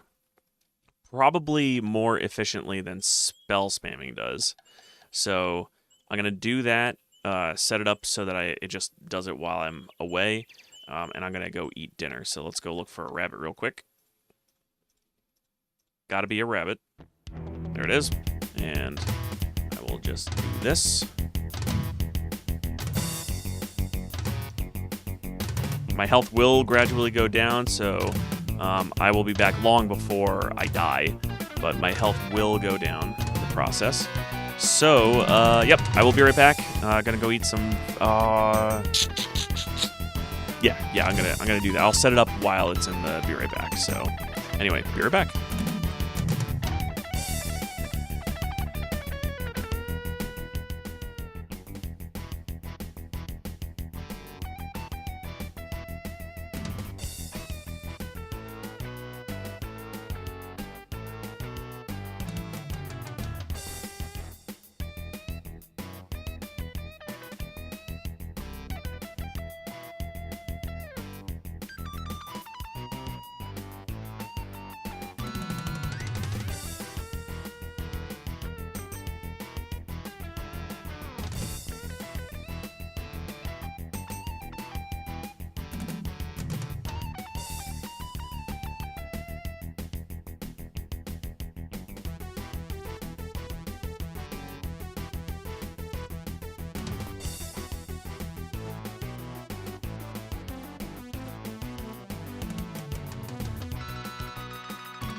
I am not quite back yet, but I noticed that I was getting pretty low in health here, so I'm gonna take care of this rabbit real quick, heal up, and then finish up my food, and then I'll be fully back. Let's do this. Healing. Look for another rabbit real quick.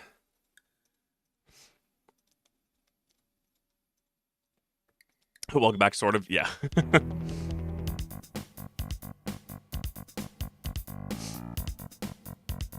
I was worried you were going to die. Oh, no, I grabbed my dinner from upstairs. It was made earlier, so... and then brought it down here, because I knew my health would go down if my stamina was going down, which constantly it is. So I definitely did not want to die while that was happening, so... Good. This is exactly what I wanted. Alright, back at it, and then I will be right back. Except I gotta set up the be right back. So, anyway, be right back. Should only be a couple more minutes.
Okay, now I'm officially back.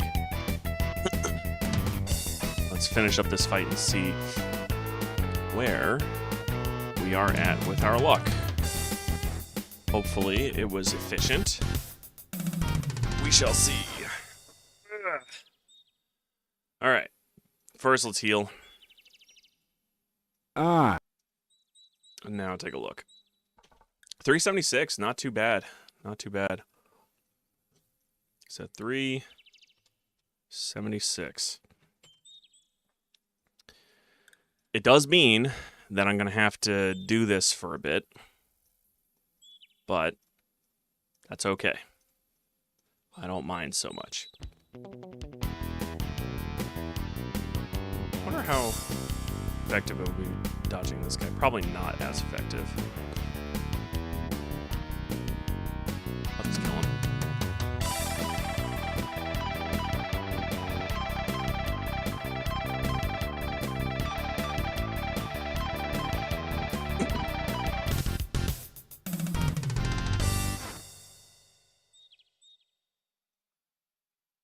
All right. Heal up. Wish mouse wheel would work on that. It does not. Come on.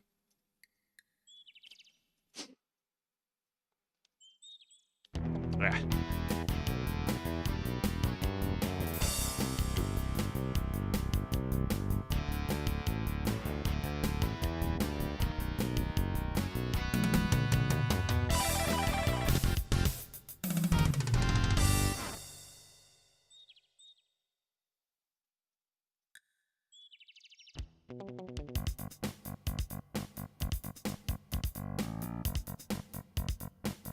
It always throws me off when it has me run like a million different screens over whenever there's an enemy. Because normally you don't auto-run to the next screen unless you're being chased by an enemy.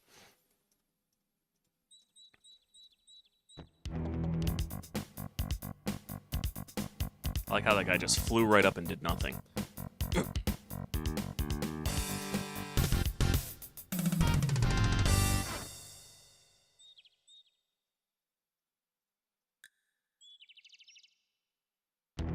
Go. Back to jumping. I'll show this bunny how lucky I am.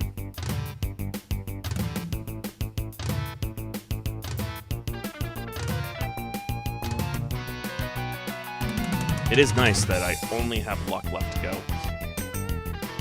So, once luck is done, then we can focus on finishing the game. And in theory, it shouldn't take me 2 hours to finish up luck here. So as long as I keep doing this for maybe the next 20-ish minute, 20, 30 minutes. It's a long time just jumping around, but 20, 30 minutes or so should be enough to cap out luck, and then we can focus entirely on the game and get all of our goals done and maybe start Quest for Glory 5.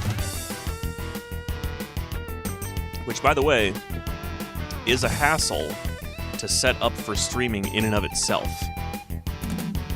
I managed to make it work, but, I mean, there are harder games to get working for streaming. The one that comes to mind is Wizardry 8 is a nightmare. So is Knights of the Old Republic, actually.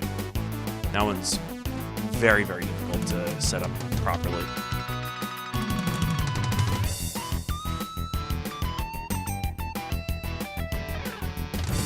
Very temperamental. Can't even open it in a window. It has to be like looking at a specific part of one of your monitors, and then you have to adjust a few things here and there just to get it to work properly. Unless there's another way to do it. I haven't found it. But I'm not worried about those either. In fact, let's see when did Knights of the Old Republic come out?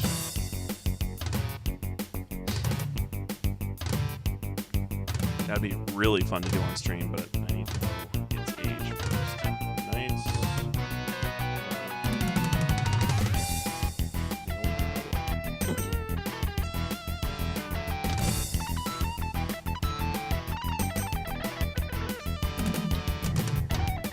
out in 2003. So it is a viable candidate according to my criteria. It's actually probably a viable candidate according to everybody's criteria.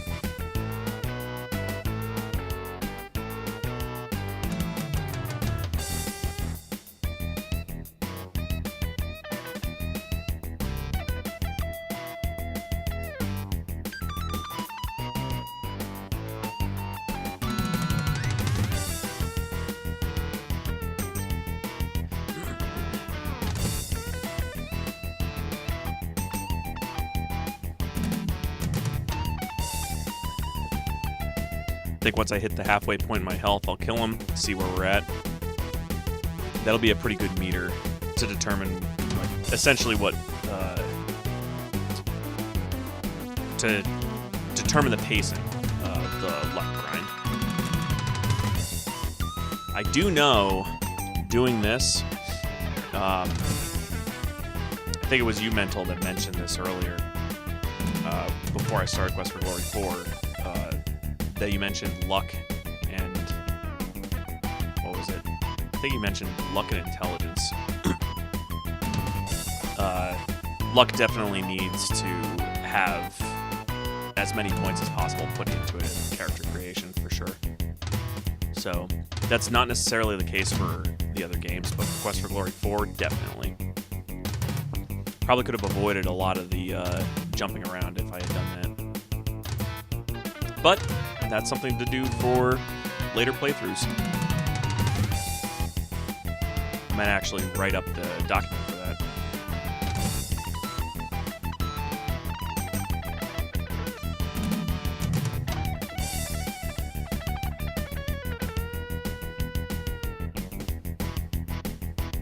Yeah, it looks about halfway. So let's finish off this bun.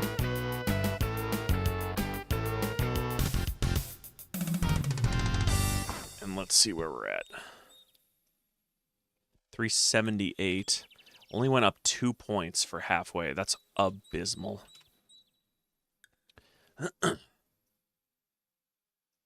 Let's heal up.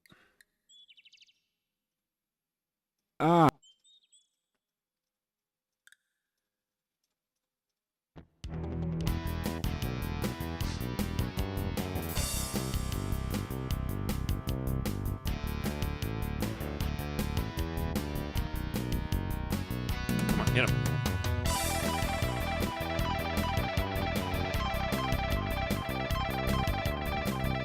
There we go.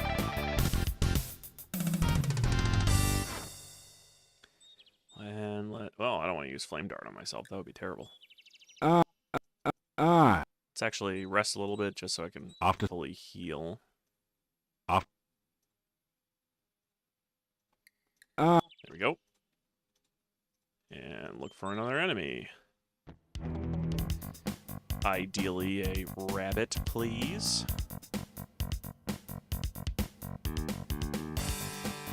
I'll tell you what, so rabbits might be boring as a pet, but there is a pet that is not boring at all that is in the rodent family, and that is a chinchilla. If you ever want to get yourself a rodent, definitely consider chinchillas. They're so much fun, and they are very, very social, very, very friendly.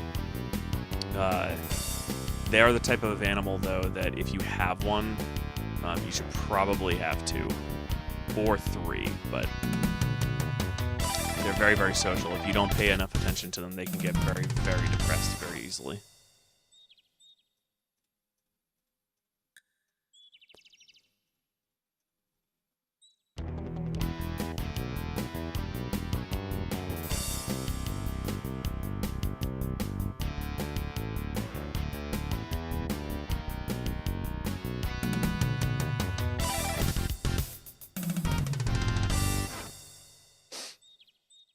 Okay. Need a rabbit. Not these wyverns or necrotars.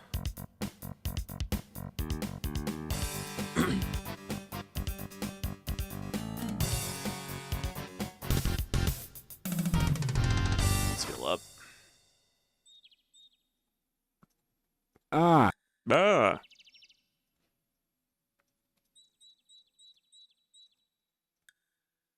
we go.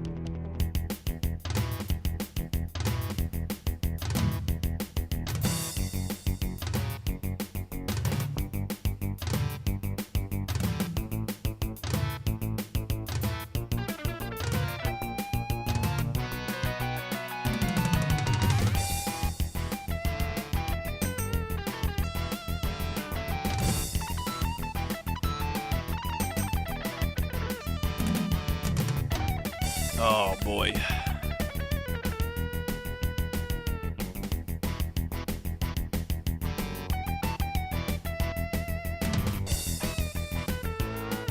Try dodging a Necrotar and see how effective that is.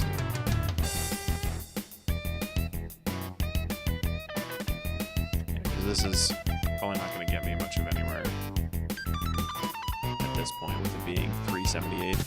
That is pretty high up. 380, so that did went up actually pretty decently, but for the short amount of time that I was dodging. But I think I'm going to try dodging a Necrotar and see if that actually gives me any substantial difference. First, we're going to save as grind, so we don't lose our progress. I'm fighting a bunny again.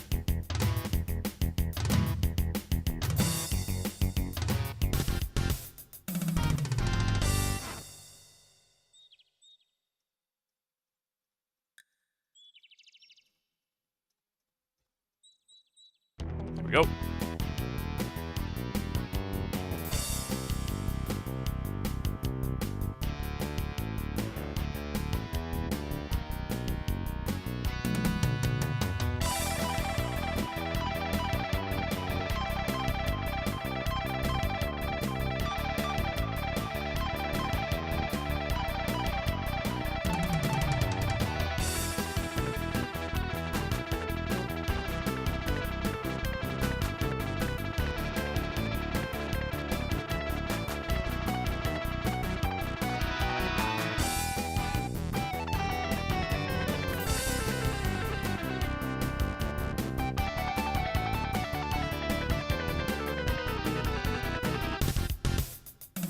Let's see how effective that was. We were at 380 before. Not effective. So I guess the rabbits are the way to go. Let's rest a little bit so we can get full health. A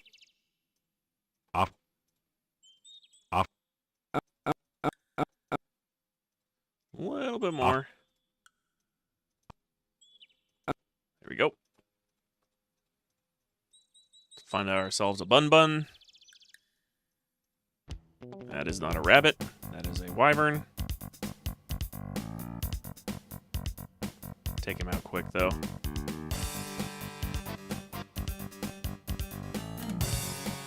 Okay.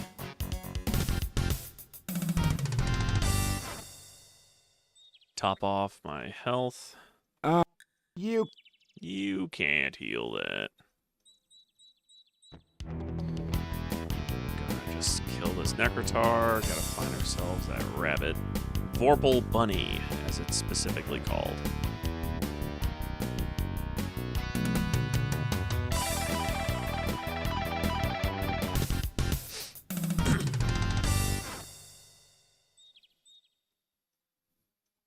Heal. And find that bunny. There he is. I do have to dodge, no matter what the case is. And it's gotta be dodging at a bunny.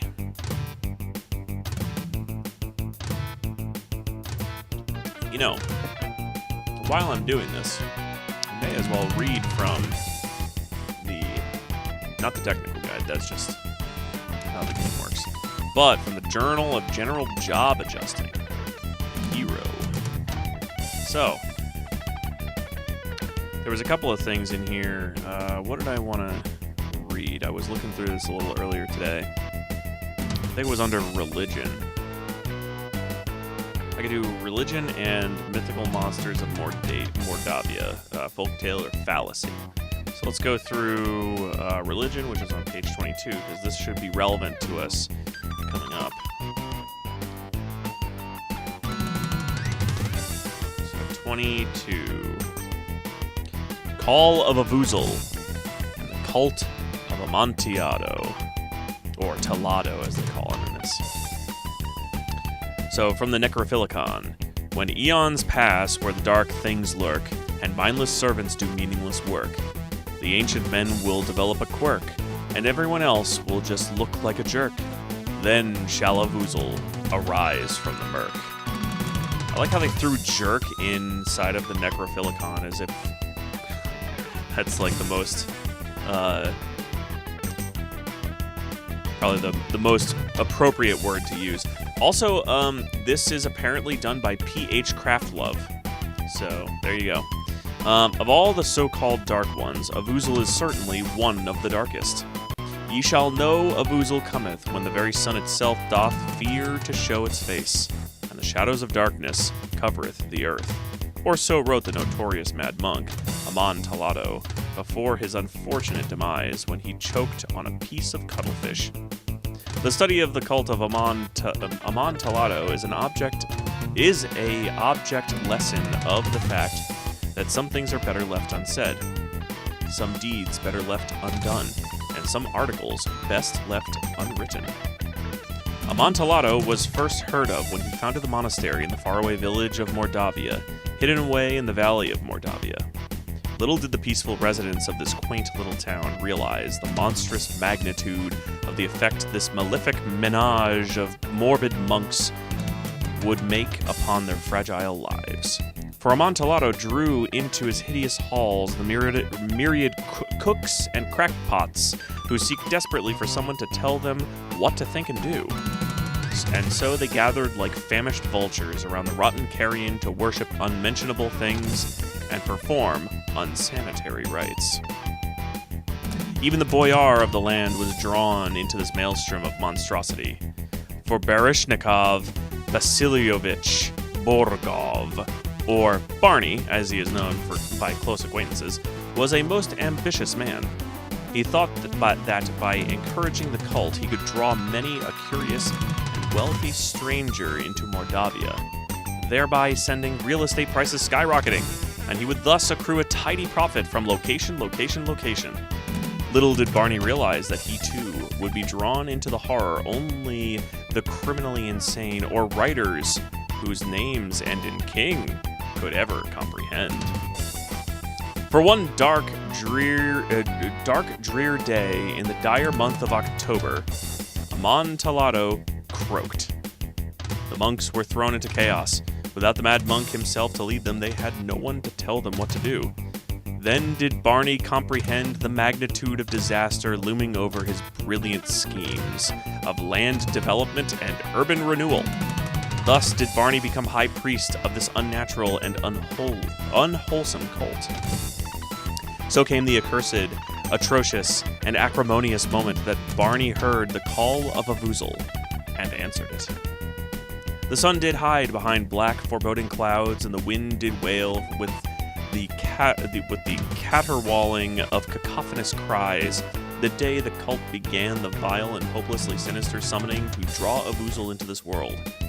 Muttering unspeakable muffled shibboleths, the insane and misguided monks approached Mount Malign, a tall promontory south of town. Entering a small cave in the side of this mountain, they began the horrid rituals to evoke Avuzel's arrival. Heedless of the potential disaster and destruction of this world as we know it, the monks prepared to do the deed of dire doings. Avuzel waited, and the mountaintop writhed in anxious anticipation. Then did the mage Irana come, accompanied by the Paladin Pyotr and righteous armies of the surrounding areas, drawn by the maelstrom of malevolent magic, summoned by the sound of sordid speeches, beckoned by the baneful and brackish blackness that besmirched the sky. These daring and undaunted do-gooders were determined to drive the Dark One back to its distant abode. But they arrived too late. Already the cave was altering, mutating into an awful aspect of Avuzel. The armies met with the maddened monk, who too were changed by the rituals.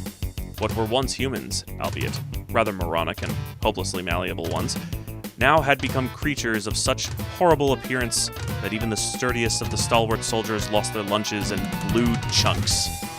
Hopelessly outnumbered and unmanned, yet did the good guys face the horrendous odds. The Majorana herself battled with the very essence of Avuzel. On and on into the endless night did the combatants contend, while the world awaited the outcome in flustered frustration. At long last, the feeble rays of the hesitant sun broke over the eastern mountains. From the cave mouth of the Dark One, a single man came crawling, bearing a wizard's staff. Pyotr the Paladin returned with all that remained of Irana. To this day, when the moon is dark and the winds are still, strange things can be seen near the cave of the Dark One. Forms and shapes of things that were once human still lurk in the vicinity, whispering in the night strange tales of a high priest that did not die, but waits within the dark confines of the cavern, guarding a ritual that will someday again be used to summon the very shadows of darkness themselves. For it is not written, "In his vacation resort at Club Dead, Avuzel lies twitching." Then there's Mystical Monsters of Mordavia, Folktale or Fallacy by Robert Graves. There's actually descriptions for all of them that are in this game. Since the days when the cult of Amontillado first raised dark powers above the land of Mordavia, the area has been overrun with hideous hordes of aberrant abominations. This actually makes it easy to recommend a strategy for dealing with Mordavian monsters. Stay out of Mordavia. However, for those unfortunates who find themselves lost in the Dark Land, here are some tips surviving the inevitable onslaught of ornery antagonists. So as to reduce the incidence of fatal strokes among the more timid of our readers, we've arranged the write-up to start with the mildly mischievous, work its way up through the moderately malevolent, and finish with the most massively murderous of the Mordavian monsters. Domovoi. This Slavic house spirit inhabits many family residents in this region. Harmless and occasionally helpful, Domovoi are seldom seen or heard.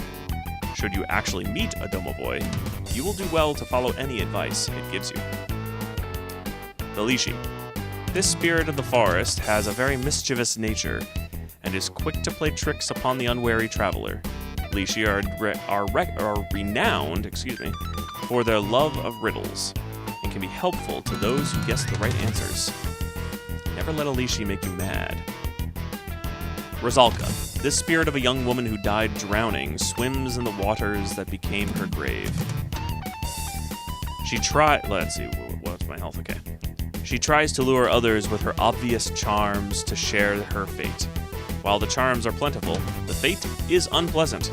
There is supposed to be a way to release a Rosalka to her proper rest, but the method is lost in legend. Fairy folk. Now, I've not encountered any fairy folk yet, but these magical beings remain aloof from mankind and dwell in remote areas. However, they've been known to interact with humans, providing they want something. Fairy folk are often powerful magic users, especially in spells of illusion.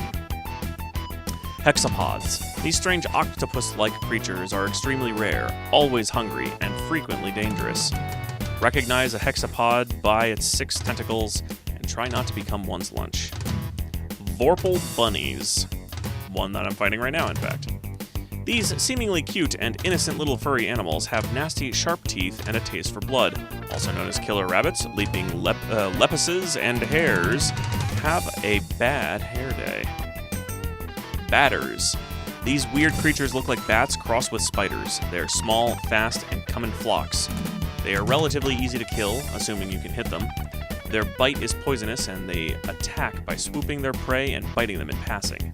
After their prey falls, they all land on the corpse to feed. Alright, let me resolve this real quick. Finish up that bunny, heal myself up, look for another bunny, and then I'll continue reading. But I gotta see what my, let's see where we're at for our luck.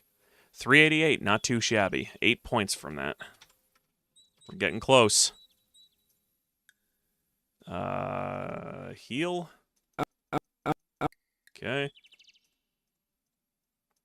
Look for another rabbit. Vorpal bunny, if you will.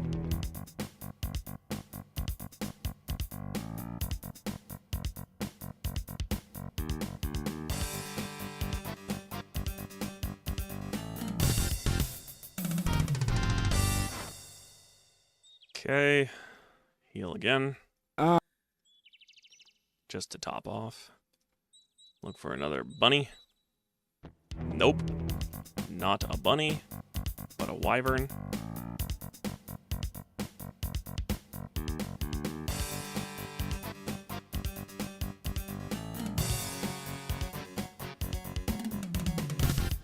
Top off again.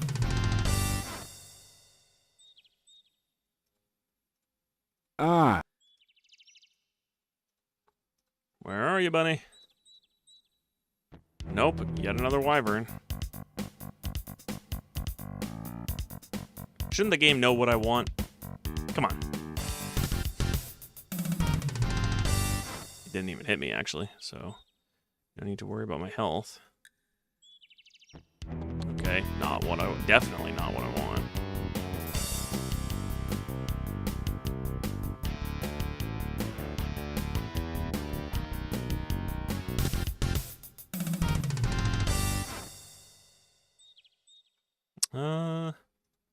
Heal. Need a bunny. Come on. Ugh. Another Necrotar.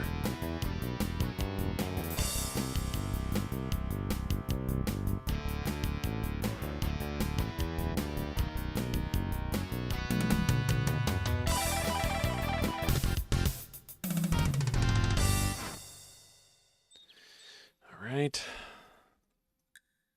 There we go, finally. Okay. Alright, come at me, bun.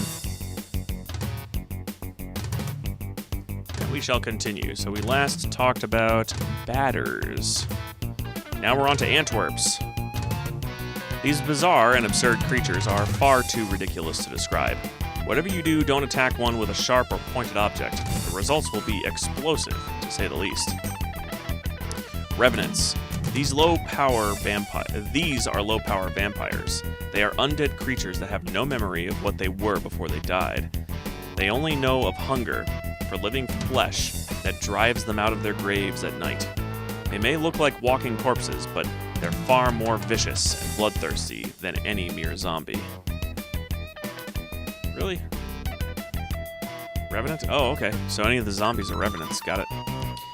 Wyverns. Wyverns are relatives of dragons. They are smaller and do not have hind legs. Their bodies are long and snake-like, the wings bat-like. They attack with teeth, claws, and a poisonous sting at the end of their tail. Their poison can quickly weaken even the strongest hero, so be sure to have a poison cure potion on hand. Chernavi. These were once human followers of the Dark One. They sought after immortality, got it after a fashion. They can be killed, but do not die of natural causes. The spell that gave them this partial immortality also mutated them. They now look basically human, but with twisted, mutated features reminiscent of insects, spiders, and octopods. They wear the remnants of their ritual robes and are powerful spellcasters. So that's these guys here. Not that guy, that's Revenant. Ugh. These guys, the ones that are like the green in the cloak, that's what the Trinity is. Ghosts! Eldritch creatures of indefinite, insubstantial form. Ghosts hang around graveyards or near where a person died. A person becomes a ghost on dying if he or she has substantial, unfinished business in this world, such as an unfulfilled vow or loved ones left behind. And if death was sudden and unexpected. These ghosts tend to retain some human qualities and are relatively benevolent. The other type of ghost is that of a mean-spirited person who died hard and whose passions and emotions refused to settle in the grave. This type of ghost wants nothing more than to bring others down in death just as it was brought down. You'll live longer if you can distinguish between the two types. Wraiths. These are jealous ghosts of miserly men. A wraith always hovers near the site of its death, guarding some items of value. These undead spirits are powerful and can cast magical spells. They also have the innate ability to drain the health of anyone who ventures too near them. Unless you have magical protection, avoid wraiths. Necrotars. These fierce monsters look like a cross between a Rottweiler and a bear that has been dead for a very long while. The nasty temper, razor-sharp claws, and huge fangs make these good monsters to avoid. Despite their appearance, Necrotars are not actually undead creatures. They are alive and vicious. That's interesting. Werewolves. Legends say these are the victims of a terrible curse which manifests when the moon is full. The victim is transformed into a wolf-like animal with a vicious attitude and a taste for human blood. Only silver or magic can affect the monster in werewolf form.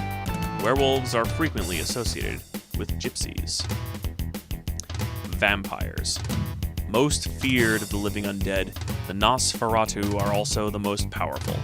They drink the blood of the living to maintain their unnatural existence. They have a natural ability to charm their victims before sucking out their lifeblood. Vampires can also create other vampires from their victims. These new vampires are slaves to the will of their vampire creators. Vampires are forced to flee the light of day and must sleep helplessly in their coffins. Destruction of a vampire is best done with a stake driven through its heart. At night, the Nosferatu are virtually invulnerable to attack. If the vampire was a magic user in life, it retains its magical abilities as an undead. They are also reputed to have superhuman strength. The vampire is truly the most dangerous of monsters. Remember the successful surviving adventurer's rule number 1.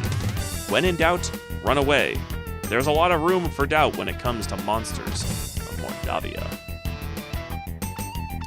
There's a bunch of other sections in here too, so let's see. That was the last 2 sections, religion and society, but we still have fitness, letters, interview, self-help, education, the arts, and travelogue series. There's also an editorial as well. So what is the editorial? The Hero as an Art Form by Fish Crawdad, the greatest hero in the world. Time was when anyone with a sword or a spell could go around calling himself a hero. All you had to do was fight a dragon or 2, rescue a princess maybe, and you were set for life. Well, we've come a long way since those days, and being a hero in today's monster-eat-monster environment means more than just swinging a weapon and hitting your target. In this essay, I'll explore what it takes to be the best you can be in the hero business. To be, or not to be. Why did you ever want to be a hero in the first place? To have endless opportunities to wade through monster guts and goo, sweating through sheltered swamps, and hacking through hordes of horrific hobgoblins to receive no more than a pat on the back and a hearty "well done" as a reward? Or perhaps you saw yourself surrounded by bodacious babes or handsome hunks who swoon over your masterly muscles and bulging biceps. How about having mysterious mystical maids or men marveling over your mastery of magic? Would you believe you wanted to sneak silently into the Sultan's harem or military barracks after visiting hours? If your ideas of heroism is more than mere gore and a handshake, then you will have to go beyond the average Studley Do-Right, Mickey Mage, or Sneaky Petey. You'll have to prove to the world you are not just another mediocre good guy. It's no longer a matter of what you do, but how you do it, and what you look like doing it. State of the art. We've all heard that sad story about Herbert the hero who fought his way through millions of murderous minions, climbed the outside of the tower in dominable circumstance, one-handed during a hurricane, defeated the evil vile Mordecai the Mad, banished the invincible demon Asmodeus to the netherworld, and rescued a stray cat only to be passed up for promotion when the raise time came around. It happens all too often in our profession. What it comes down to is this. Who would believe Herbert the hero, Hercules the hero, certainly Heimdall the hero, but Herbert? You can't just be the hero part. You've got to look and sound the hero as well. So develop those deltoids as well as your backswing. Practice magical gestures in the mirror to improve your mysterious, moody manner. And learn how to disarm deadly, devious traps while smiling nonchalantly and juggling your spare lockpicks in your other hand. If you're going to do something, do it with panache. Oh yeah, and change your name while you're at it. Let's kill this Bun Bun.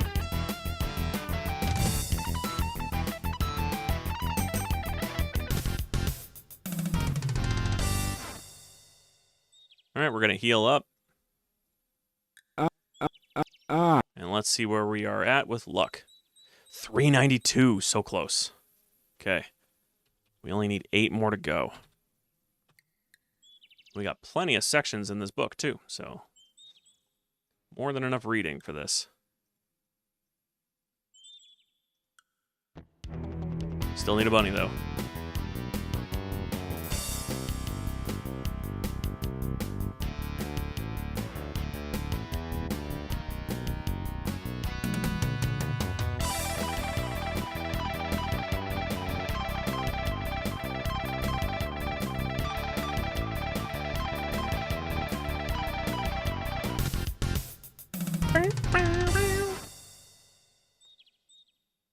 You cast the aura. I did not actually want to cast the aura spell. That was a misclick.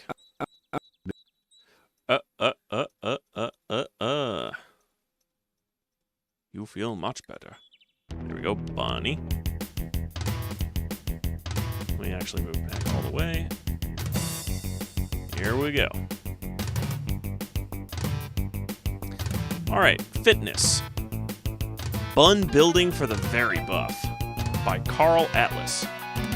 So, you say you're a hot fighter, a swell swinger of swords, and a basher of monster brains. You got muscles that strain the limits of your chainmail, and you can out-arm wrestle an ogre.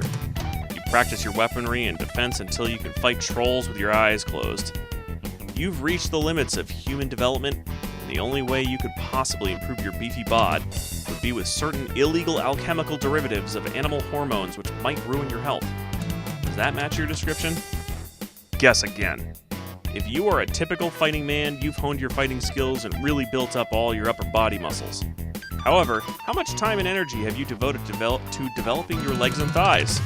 There's nothing more pathetic than the burly, bulging, bicep-bound beefcake falling over the first snap of a dragon's tail because his legs were too scrawny to sustain his balance. Many a gallant gladiator has met an untimely defeat for lack of developing his feet. Don't let this happen to you. Climbing mountains and stairs can give your legs the start at true muscle making, but it takes something more to build the gorgeous gluteus maximus and definitive deltoids of a real hunk. If you want to reach the apex of athletic accomplishment, you need to use my Atlas High Thigh Stair Stepper and Leverage Leg Lifter trademarked. After working out just a few minutes each day and gradually increasing the amount of weight on your Atlas High Thigh Stair Stepper and Leverage Leg Lifter trademark, you'll discover bulges you never believed could have been developed.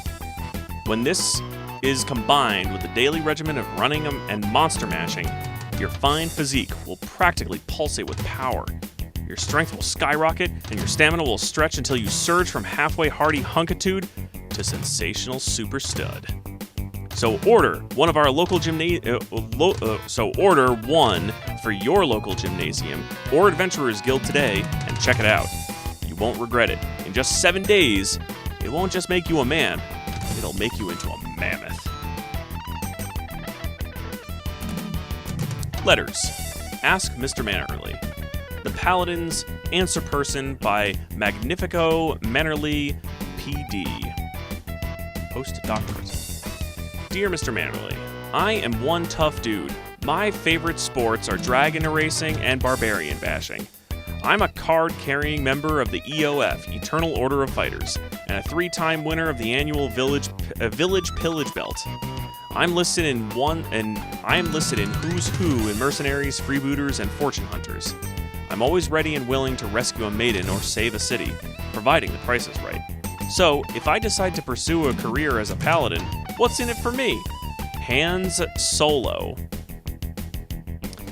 My dear Mr. Solo, there are many advantages to becoming a paladin. The ability to sense danger and the ability to sense danger and emotional currents gives a paladin a real edge in avoiding embarrassing accidents. magical aura of the flaming Paladin sword can affect even the most ethereal of enemies, once you have received such a sword from another qualified Paladin. Healing Hands will frequently be useful in the event of serious injury, although it does draw upon your stamina to use them. Protection from magic will aid you against those nasty offensive spells when you have to build up enough Paladin points to use it. And there's no doubt that Honor Shield will help you deflect the slings and arrows of outrageous fortune when you have gained enough honor to use it. Once again, the Paladin earns the ability to use these spells through the exhibition and accrual of honor, and can just as easily lose them through dishonorable acts. However, I'm not certain that pursuing a career in Paladinhood is the ideal profession for you, considering the fact that a Paladin must be trustworthy, helpful, truthful, cheerful, thoughtful, lawful, honest, pure, and brave. You must find it difficult giving up your scoundrel status. Plus, since a Paladin does good deeds from the goodness of his or her heart, rather than for the monetary reward, your income level would drop significantly. You are probably better suited for pursuing a profession as a politician, rather than a Paladin.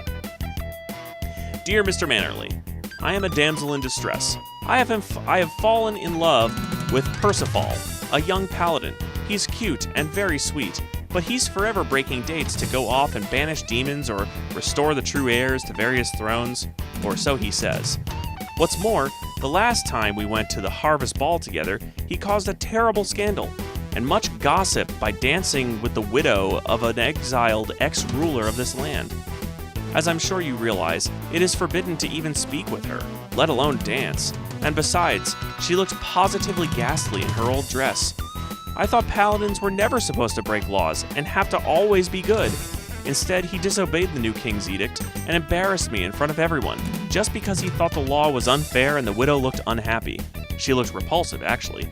Does this mean Percy isn't a real Paladin and has been lying to me all this time about his good deeds? From Bothered and Bewildered. Dear Miss Bewildered, allow me to reassure you, Percy sounds like the perfect Paladin. Many people are confused by the Paladin Code of Ethics. A Paladin is bound by honor to do what is good, rather than what is lawful. If the laws of the land interfere with the rights of the individual, it is the Paladin's duty to support the individual's inalienable rights to life, liberty, and the pursuit of happiness. And who better to judge this than the true Paladin? However, life with a Paladin is not an easy thing. If an ogre family moves into the neighborhood, your boyfriend will be the first with the welcome wagon. After all, you can't judge an individual by racial stereotypes. You'll be continually surprised at just what gets invited to dinner at the Paladin's house. Paladins are forever being called away in the middle of the night on house calls to cure the ills of neighboring kingdoms, and Paladins are forever giving away their allowances to charity. All in all, if you want someone who is a good provider, dependable, there when you need him, and socially acceptable, you are better off marrying the garbage collector than a Paladin. Alright, let's see where we're at with our jumping. Take out the bun. Heal up.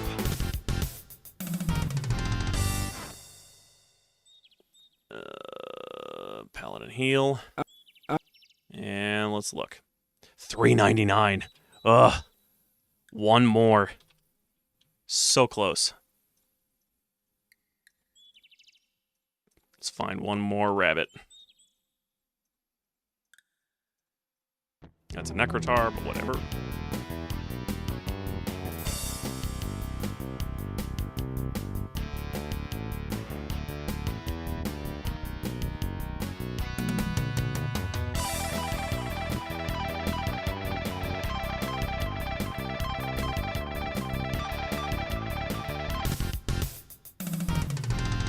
I like how attacking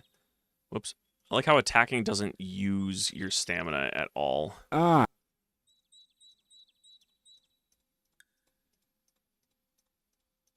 Your order has... My aura has evaporated. Nice jumping, Chadwick.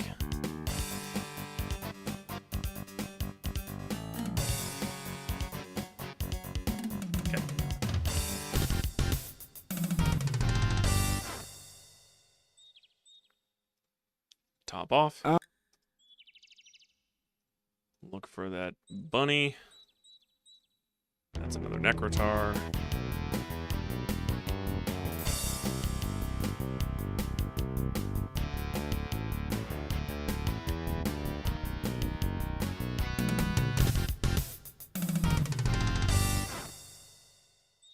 Top off again.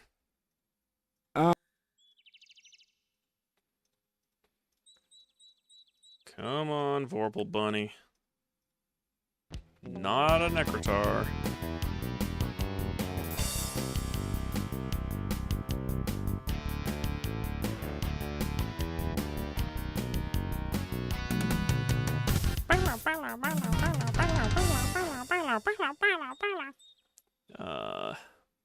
Heal. Bunny. Needs me a bunny, not a wyvern.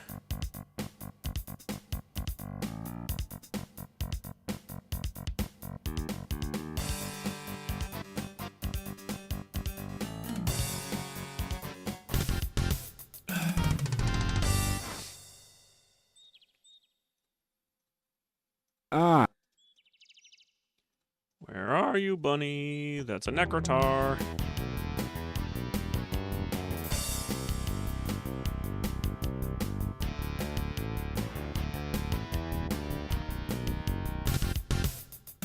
An alternation between the jump attack and the standard swing against Necrotars is like the best way to take them out.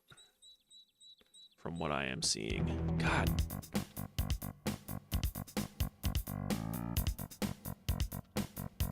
Oh, gotta get a little closer. There we go.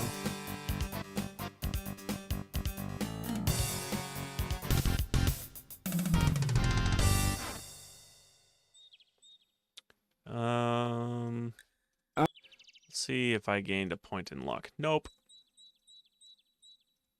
I just need one more point in luck. Maybe I can get it from trying to dodge the Necrotar. If I can do that, I don't even think I can dodge.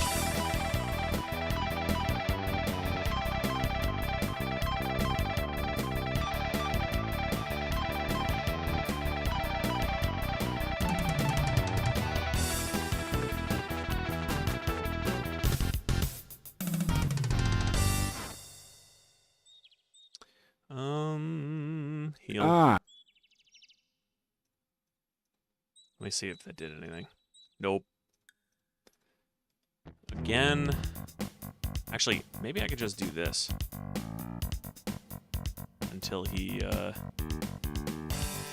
decides to go into melee.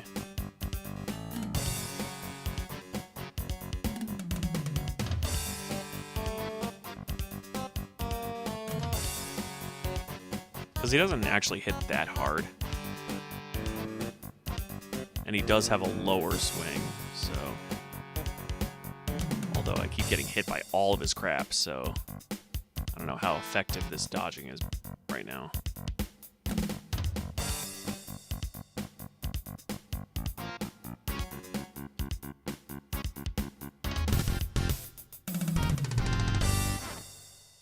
Let's head up here so I can get rid of that poison. Heal. Still $3.99.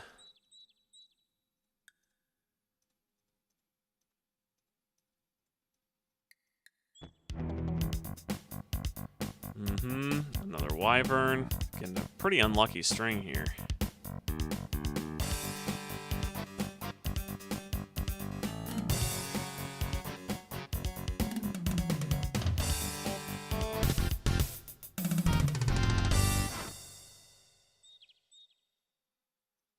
Come on. Give me a bunny.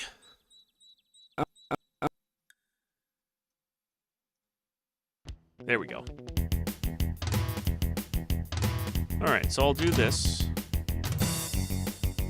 And then, let's see, should I read one more? Who's in the Wizard's World? An interview with Erasmus and Fenris. So, out of this book, while working on luck, we've read the editorial, fitness, letters, religion, and society. And then we have the interview, self-help, education, the arts, and the travelogue series left.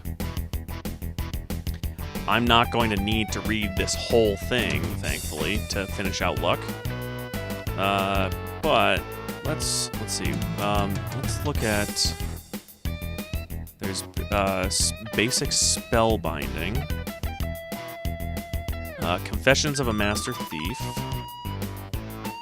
Signs of the Crimes, Thief Marks, and Mordavian Nights. I think I want to read Mordavian Nights.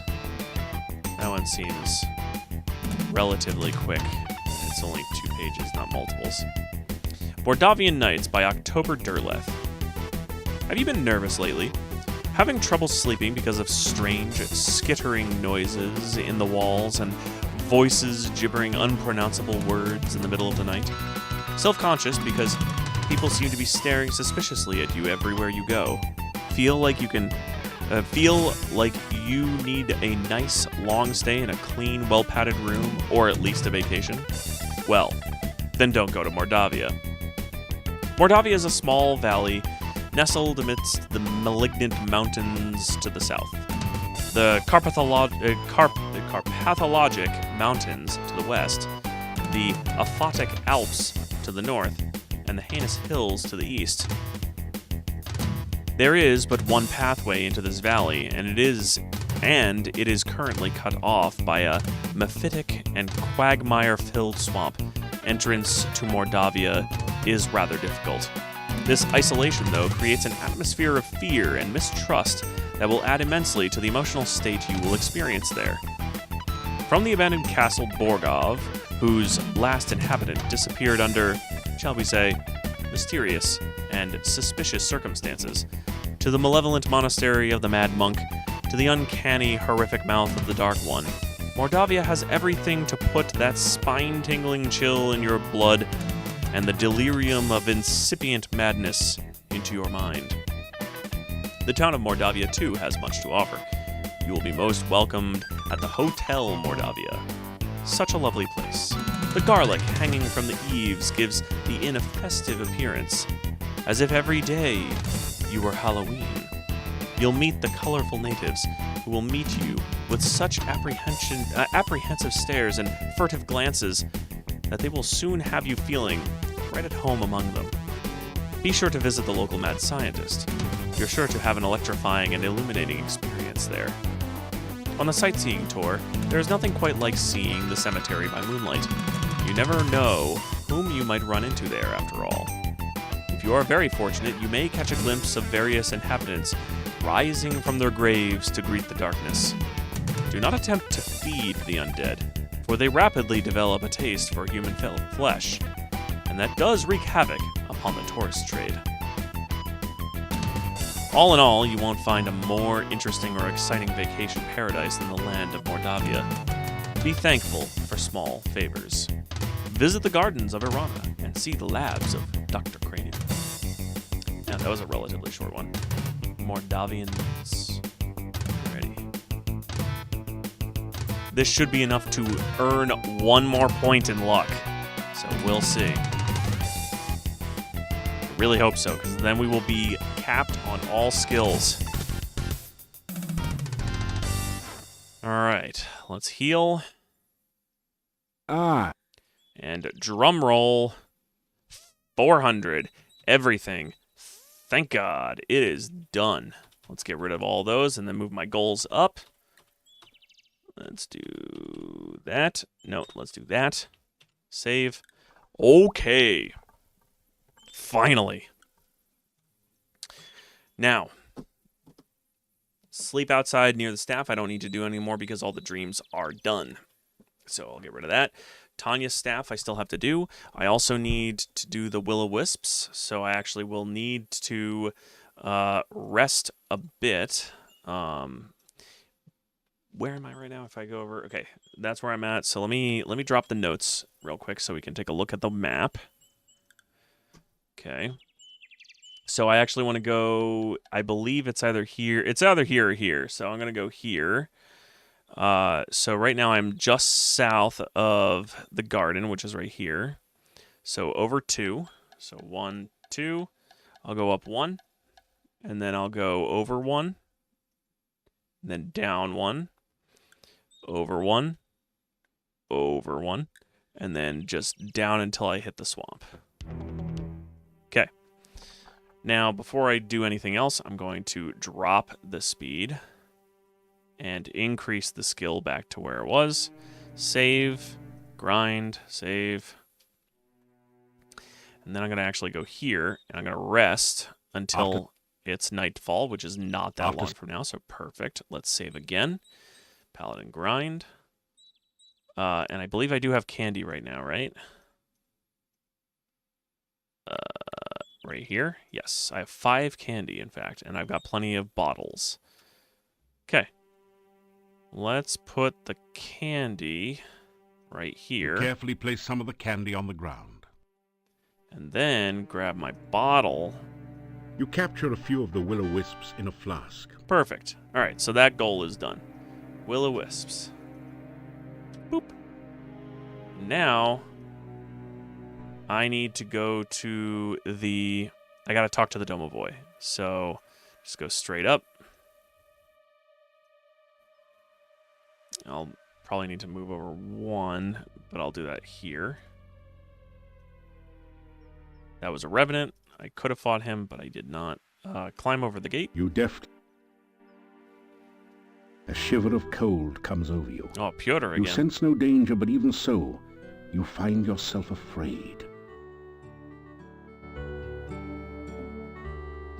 There is a woman who sorrows, whose heart cannot bear the loss of one so dear. Is he just talking about Tanya that I need to Her go and rescue? child Yeah, I was do. taken Okay. by others, and now exists as an undead. Yeah.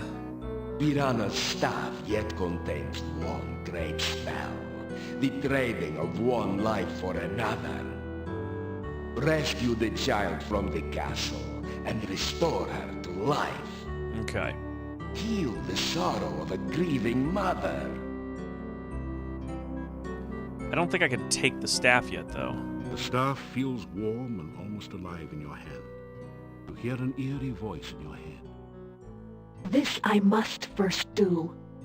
The sacrifice of life for one of love. You find yourself letting go of the staff very quickly. Okay. So I can't do it yet. All right. Let's save. And it's not going to be grind anymore. Now we are going to need the Domovoy. So we're just going to save it as in.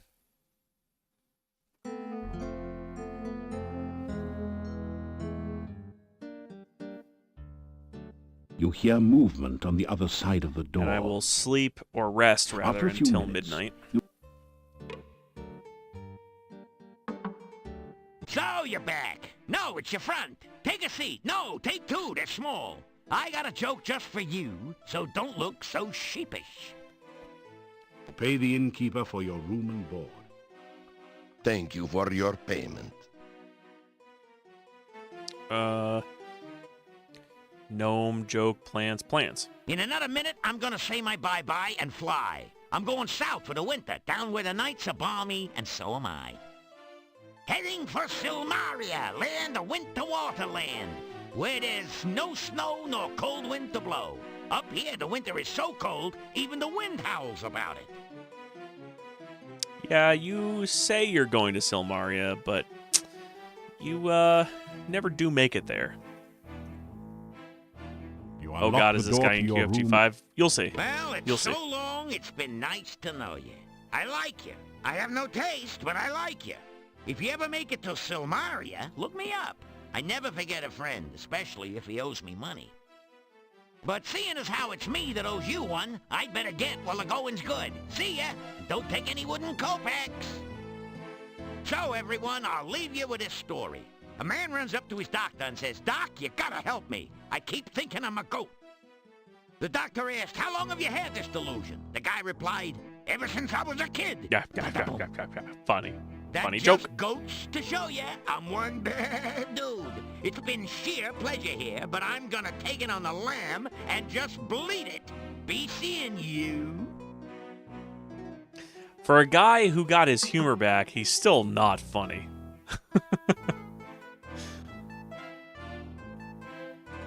All right, 60 minutes. Unfor 60. after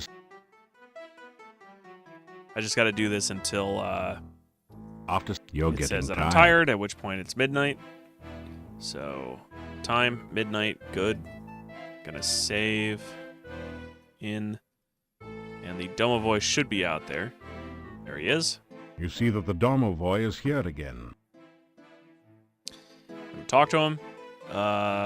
Greet Domovoy. Oh, good, good. Very, very good. You go bad place, you come back. Oh, very good.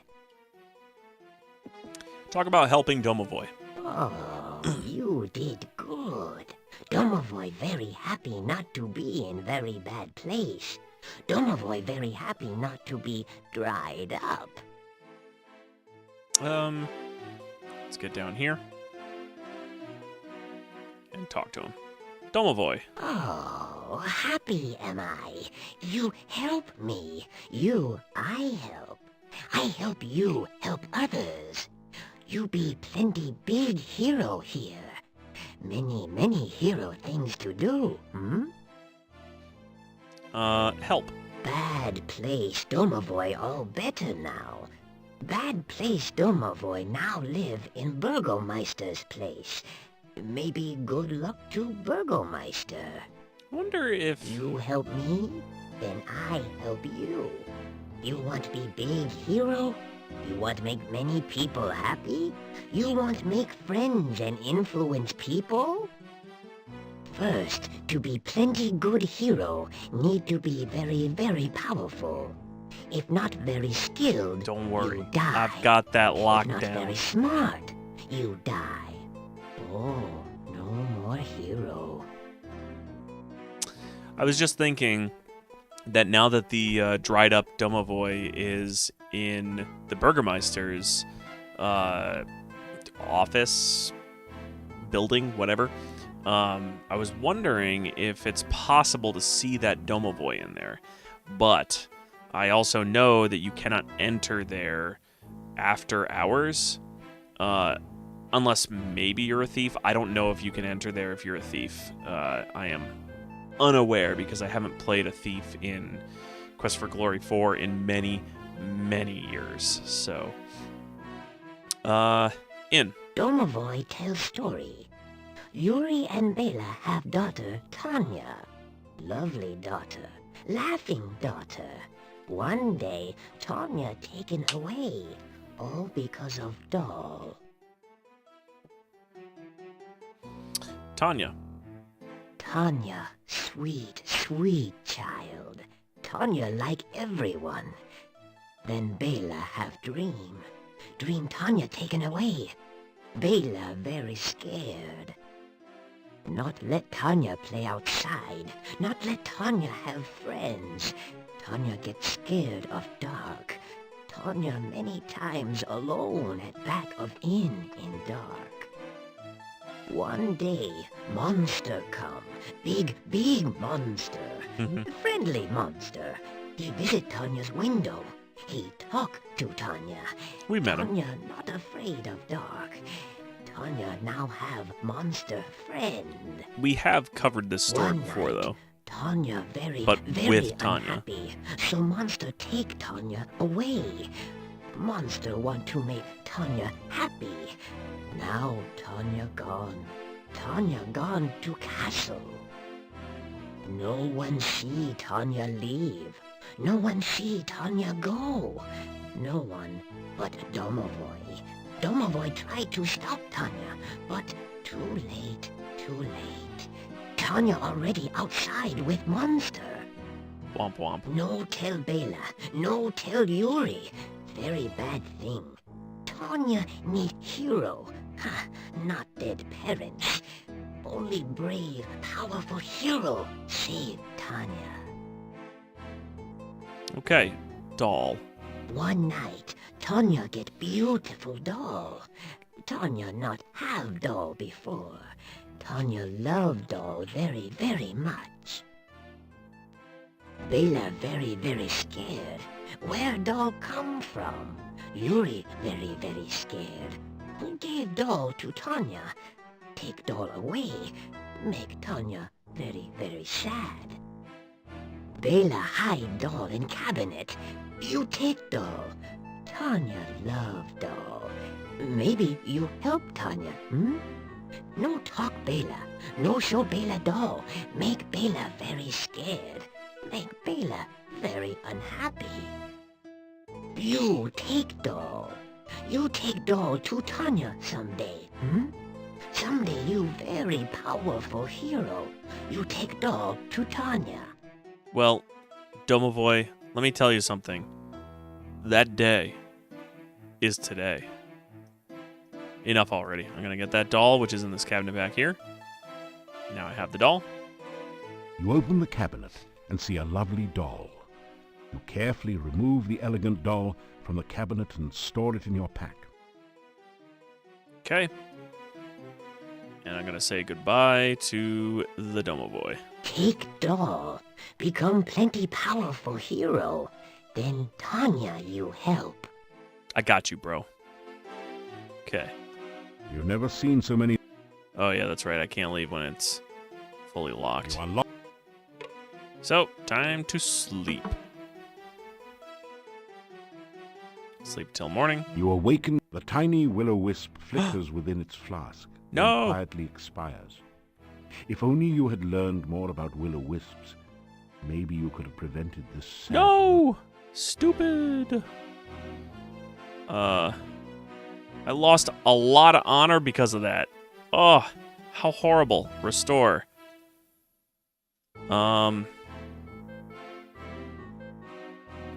Yeah, I killed them. Restore autosave?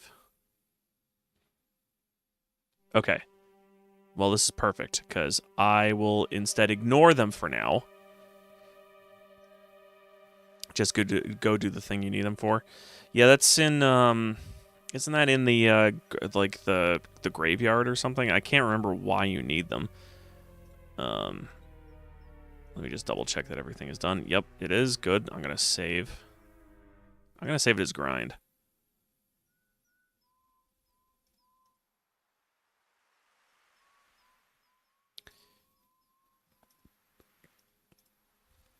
I legitimately don't remember what you need them for. I thought they were used for, like, a lighting source.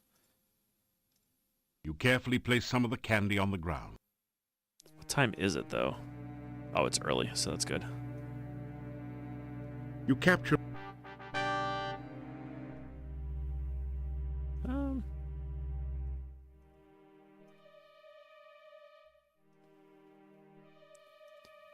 Yeah, I knew it was a lighting source, but I'm trying to just remember where. I feel like it's at the graveyard in the actual Borgov thing. Not that it's super necessary at this point. The crypt. Your danger. Let's see. That didn't do anything. That didn't do anything. The tiny creature cringes in its flask. Will-o-wisps hate to be trapped indoors. I see. Okay, so it's not in here. As you. So it's got to be outside then.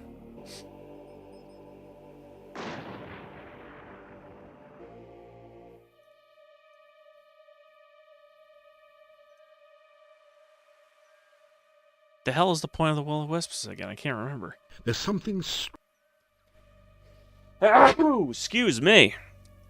Goodness gracious. Oh, really?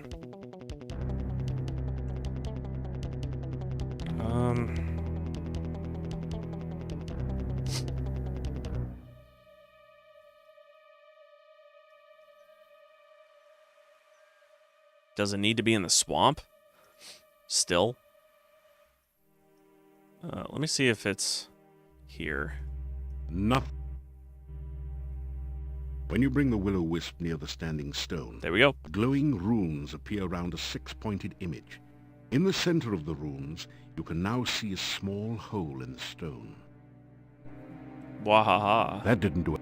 That didn't do anything useful. An image of the sign of the Dark One has appeared on the squid stone. Squidstone. When you touch the Dark One sign to its image on the squid stone, the sign locks into place in the small hole. The points of the sign seem to point to 6 of the glowing runes. Ah, the Avuzal one. A, V, O, O, Z, L? As you complete the name of the Dark One, you feel a distant rumble under the earth, as of the earth shifting, or some unimaginably huge creature stirring in its sleep. Part of the squid stone opens to reveal a small compartment. You reach in to find a scroll covered with mysterious runes. The symbol of the senses at the top is the only part that you can make out. You also retrieve the Dark One sign, which pulls loose from the stone with a slurping, sucking sensation. The hole in the stone closes as you remove the sign. Okay, so now I've got my next ritual. So I've got 4. Yeah, blood, breath, sense, and heart. So blood, breath, there's the sense one. I'll adjust this in my notes. Sense ritual page. I still need the... That was the Avuzal one, so I still need the bone ritual from the other pillar, the one that I... From pillar in swamp. Let's get rid of that. Okay. Is that all I need the Will-O-Wisps for? Because I probably can just release them then. Let's do that. Yeah. You release the Will-O-Wisps back into the swamp. There you go. There you go, little buddies. I should probably, before I do the Domovoy, we're gonna name it Sphincter, and I'm going to head into the swamp again.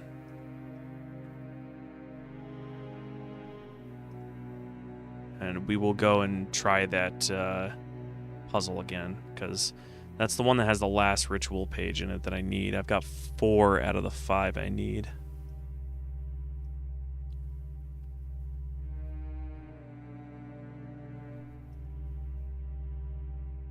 I wonder if the calm spell does anything around here. This isn't a good place to use that spell. Well, at least I know for sure that the calm spell is useless here.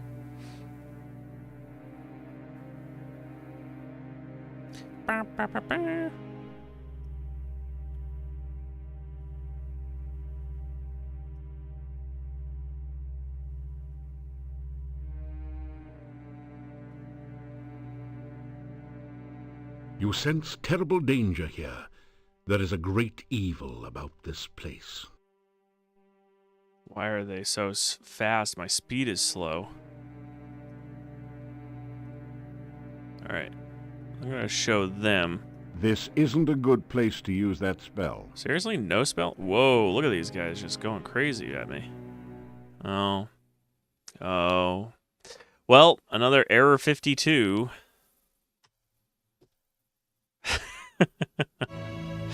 Not what I was hoping for, but whatever. You know what I'm going to do? I know why they were casting so fast. I need to quit out of this because my cycles were still at 100,000, so that would be why. Let me reset. Sound canvas. And let's open up DOSBox again. This time we're not going to have it on 100,000 cycles for them doing that. Instead, I'll bump it up to 25,000 cycles.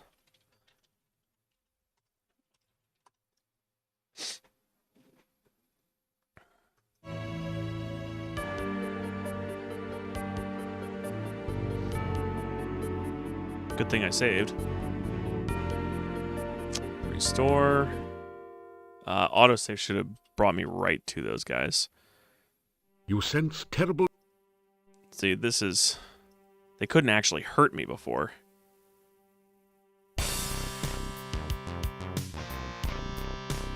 Oh, right. I gotta hold down shift when I do that. Duh. I've only done this for like the last 3 hours, and I completely forgot that what my abilities do right off the bat. Boy, he is fast with his spells.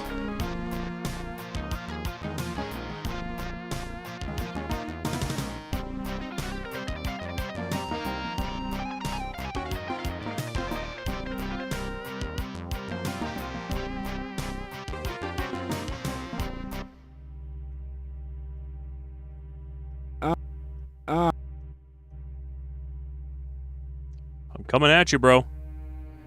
Maybe I can cast Reflect. This isn't a... Why? Why am I just not allowed to use my spells at this point?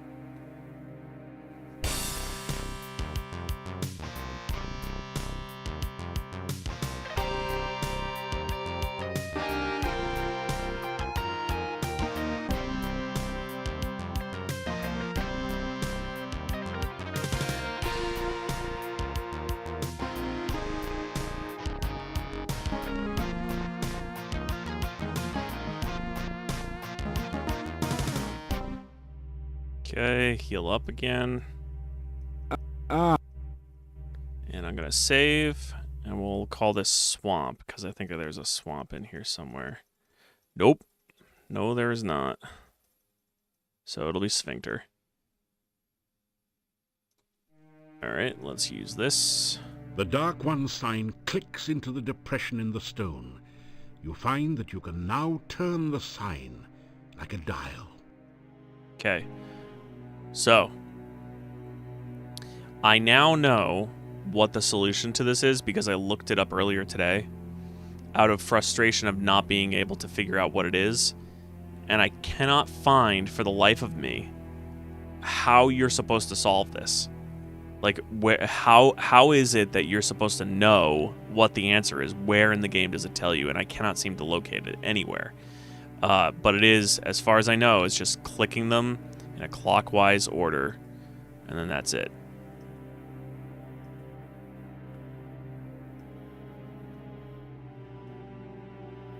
Finally, you feel the Dark One's sign settle. You pull on it, opening the tomb, and retrieve a damp but readable scroll from its depths. It is the Dark One's bone ritual. You retrieve the Dark One sign from the monolith. It is, in fact, one of the more frustrating aspects about this game is that there's a couple of puzzles that just simply have no instruction to them. The Borgov one, I will forgive because it shows Borgov on there right away, and there's interactable buttons that are in different colors, so you can make the reference. Blue, orange, red, green, orange, violet. So, like, you can make that assumption. But for this one, because there's literally a thing in the temple, in the Lovecraft temple, that tells you what the different signs are, and then when you go to reveal the signs on the obelisk, it's the same pattern. Those two signs on there are just not present anywhere. So there's like no indication whatsoever. But anyway, I've got all of them now, so I'm going to save once I'm done moving. Save. Sphincter. Let's get the hell out of here. Can I go any faster if my speed goes up? Yes. Ah, it pushes it down to minimum. Interesting, interesting. It wants you to feel slow.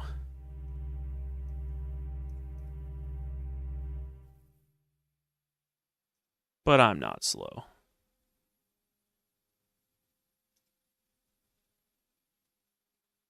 Okay. Neat. Let's save. Sphincter. And let's head back to town. Run. What time is it? I should be able to get into the inn before it closes.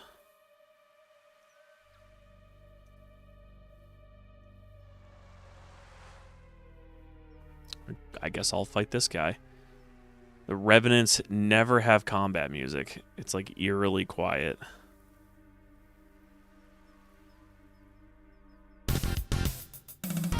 Except for the end.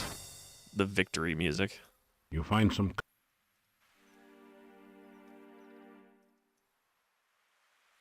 Climb over. You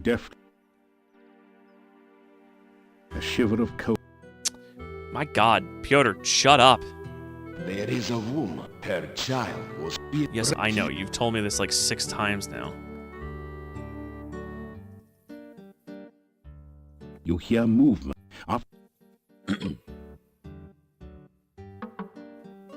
So you're back. Pay the inn. Thank you. You'd think that...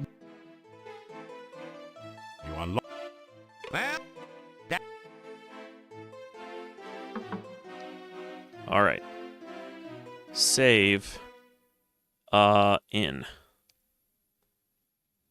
I don't have will-o-wisps anymore, so my honor is not going to drop because I killed them. Sleep until After some midnight is specifically what I need for the Domovoy. After... You'll get it. There we go. Let's step outside. You see... Oops. Greet. Well, don't. It doesn't... I didn't want to grab him. Domovoy, help. In Tanya. What? And doll. Something else. Enough already, and let's grab the doll. You open... Okay. Let's go sleep. You unlock... And sleep on the bed. Till morning. You awaken... And this time, you have not absolutely murdered a bunch of poor will-o-wisps. All right. Now, here's the letter. That's, Someone has left a note for you on the chest. You have no idea how they could have put it there without awakening you. So this is The important. note reads, "Please meet me tonight outside the town gates. I will be waiting." It's signed, "Your friend Katrina." Okay.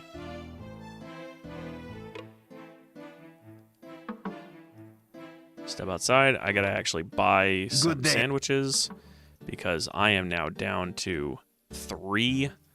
I ate 21 of them during the grind. I shouldn't need nearly as many this time. Buy. 2. That was 3, 4, 5, 6, 7 for a total of 10, 11, 12, 13, 14, and 15 should be good enough. So I've got 15. Okay. That's my... Alrighty. So, save. It's no longer called in. It's now called Endgame. Because we are just about done. So, what are my notes here? I guess all I really have to do is get the bone ritual, which I just got, actually. What am I talking about? That I now have all 5 that I need. 1, 2, 3, 4, 5. So I've got the bone ritual, the blood ritual, the breath ritual, the sense, and the heart. So I'll adjust that in my notes. I don't want to delete my entire note thing.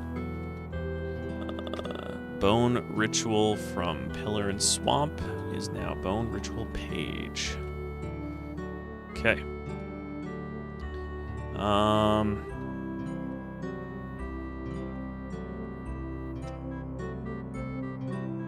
So if I open up my notes, all I've got left is this. So everything else is done. As far as I know. Unless I'm missing something. I don't think I'm missing something. I believe I have everything I need. I've got all 5 ritual pages. I still need to return Tanya to life. And I got the doll to get that started. So I'm going to go head to Tanya now. I will rest until night so she's awake and do that. I don't think it should be an issue with getting caught. So let's open this up.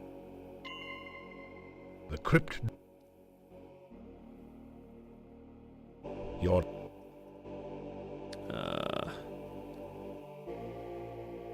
blue, orange, red, green, orange, violet. Oh, why am I doing that? I already have the key. Silly. Give him a sandwich. doesn't. Unlock. A small.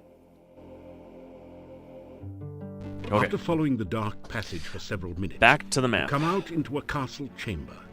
The bookcase closes All right, behind let's tilt this you. up. There is no obvious way to open it again. Okay, so this room is here. So to get to Tanya, I need to get up here. So, crypt from there. So I need to go Yes, I need to go north. So north will bring me to the stairwell. And then up here, this will bring me to the entry hallway. Open door. Then I need to go up this door, which will bring me to the stairwell. You feel a strong. And then this door will bring me to the safe. You Open door. And this door brings me to another stairwell. The door hinges squeak. They squeak. Doesn't matter. Let's go up. Then I'll come out the top of this room. And then I go left twice. Left and then left again.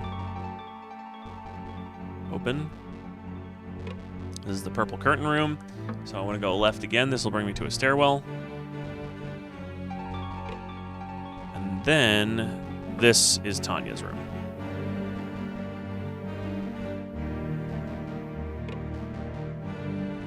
Except, of course, she's asleep. So, bonk.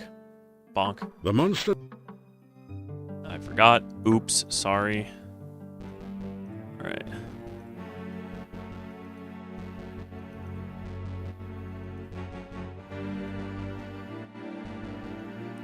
It's about noon. 1, 2, 3, 4, 5, After 6. Okay. About 6 o'clock, she should be open. So open up the door. There she is. You sense that something. There is. Bonk.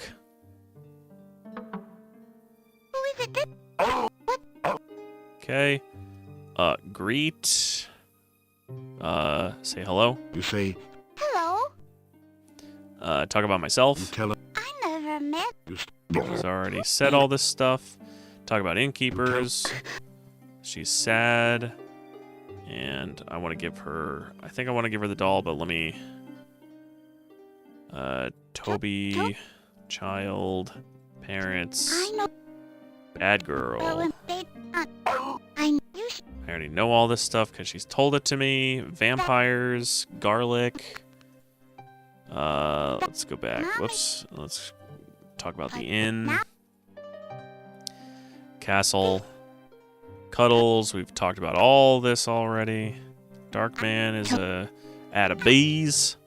Up in the air, dancing. Something else. Something else. Whoops. I didn't mean to do that. Whoops. I did it again. Enough already. Okay. Day 37.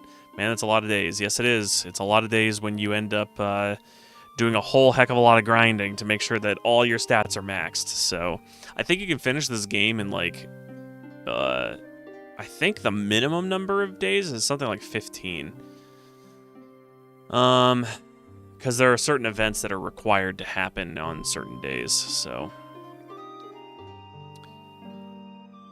An hour and 20 for 4. An hour and 20 for 4... What? Like, for 4 days? Endgame. I think that's the accurate average speedrun. An hour and 20 for 4 is the speedrun for Quest for Glory 4. It takes a little bit over an hour to complete. I'm thinking of like the number of in-game days though.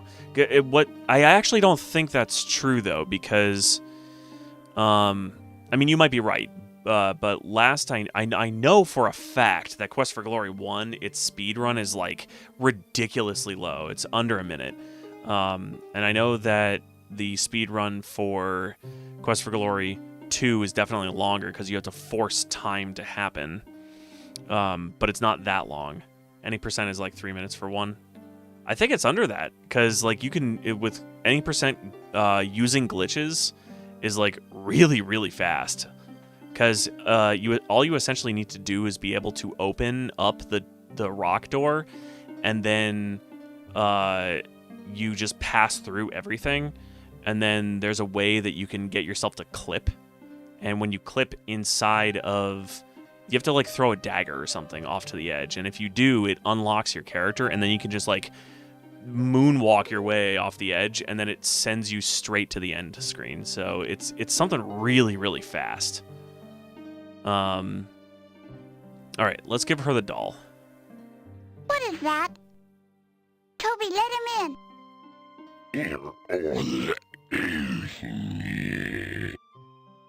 Toby, he has our dolly.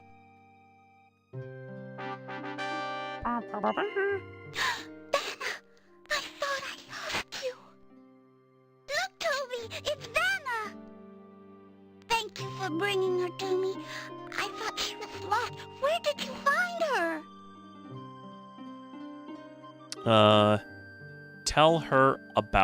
Tell about her mummy. Her mama. You tell Tanya how her mummy misses her. I miss my mommy too. Sometimes I want to cry, but I can't anymore. I just feel sad. Tell about Inn. You tell her about the inn and how sad it is without her. If I went back to the inn, I'd never be afraid of the dark again. Raruga, Toby says that everyone would be afraid of me now. I don't want them to be afraid of me. But there's a way to bring you back, doll. Toby gave her to me. Mommy didn't like her. She kept trying to make me tell where I got Vanna from. Mommy wouldn't let me play with her. I was afraid Mommy wouldn't let me play with Toby anymore. Toby was my only friend. I didn't want my mommy to make Toby go away.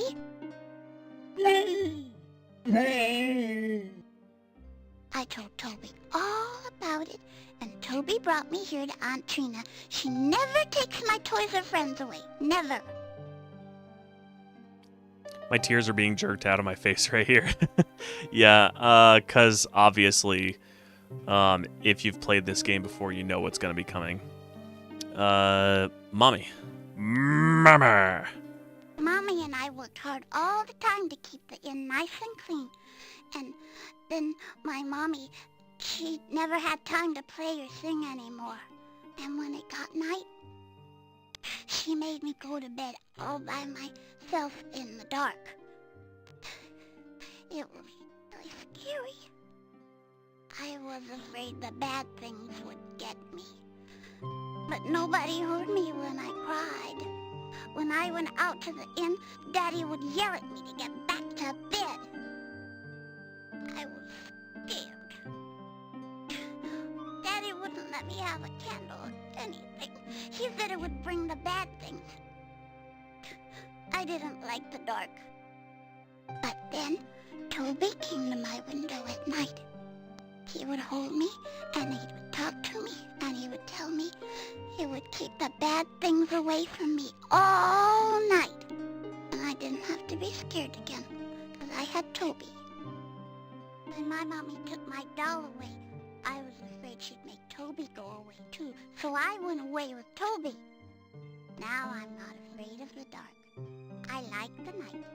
Aunt Trina says the bad things will never get me now, and I have Toby to take care of me.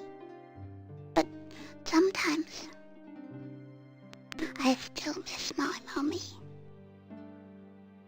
The equalizing on the audio in that was not great. The acting is great, but like it was either up here or it was way down here in terms of its volume based upon the actual lines. So we spoke of Mummy. Perhaps you can speak of Daddy. My daddy used to be happy. he would take me out walking around and talking to everyone in town, and the inn was always busy with new people to talk to, and I could stay up and dance while my mommy sang for people. Then the rains came, and then people didn't come to the inn anymore, and Daddy said that there were too many bad things. He wouldn't take me walking anymore. He made me go to bed when it got dark, and he said the bad things would try to get me. How about going home? That's something we should probably talk about. I can't go home again. And Aunt Trina says that this is my home now. She says that my mommy and daddy will think I'm a bad thing now, and that they won't love me anymore. That's straight up bullshit. Toby says this is my home now, and he loves me very much. We know. I wish my mommy and daddy didn't think I was a bad thing. Then maybe Toby and I could visit them.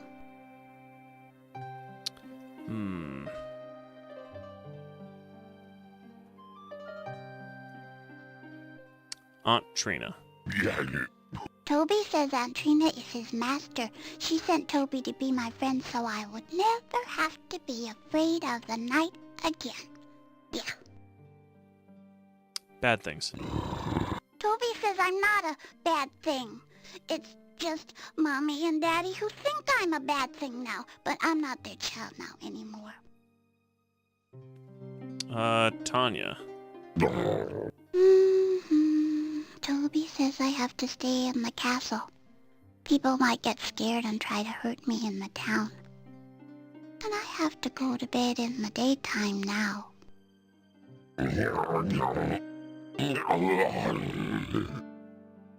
He says you should go because you make me sad. Thinking of my mommy and daddy makes me sad. Toby. Toby says he wants me to be happy and he'll do anything for me. He says he'd take me back to the inn, but someone would try to hurt me, so he won't. You probably should bring her back, though. You tell... If I went back... I already Toby... said this, and tell her about Mummer. I probably need to talk to her dad, too. Gotta talk to Yuri, the innkeeper, because I don't think I did that, unfortunately. So, let's say goodbye. You say good... Goodbye! Alright. Go down. I won't be able to do that this night, and I'm probably going to get captured, actually, if I go back, so... Unless I sleep, until the morning, or rest until the morning. Alright, so I gotta go... I can actually go up here, and then down this stairwell. That'll bring me to the bedroom. I don't know if I can get through this, though, to go to the other room. Maybe I can cast open. I sure can. Okay, so that brings me here.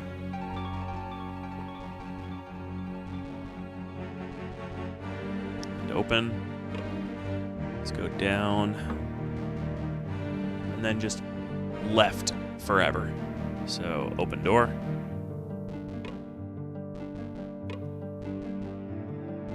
left.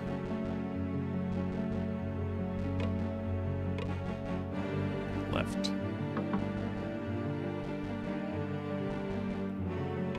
And then click on this.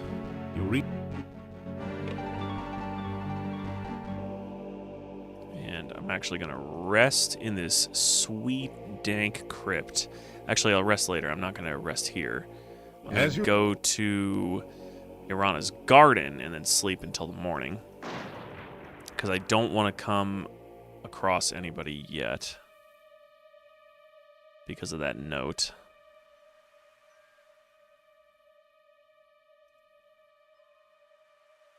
And I'm going to sleep until morning. Gotta talk to Daddy. You are. You grab. And because I happen to be here, I may as well grab a fruit just for shits and giggles. Let's run back to town.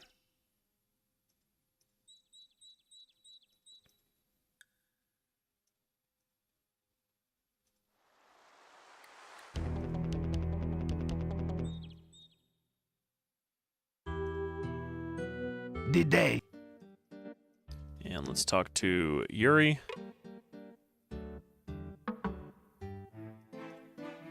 Talk about Tell myself. about some of the things. Perhaps we do. Yeah, you've said that before.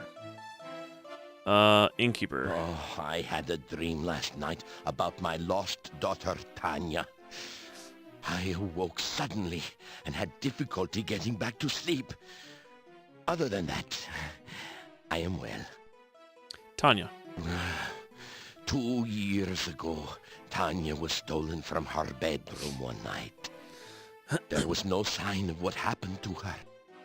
There were rumors that the gypsies had stolen Tanya away, but when I went to their camp, I found no sign of her. Then the gravedigger mentioned that several times he saw a huge monster near her window at night. That is all I know of the matter.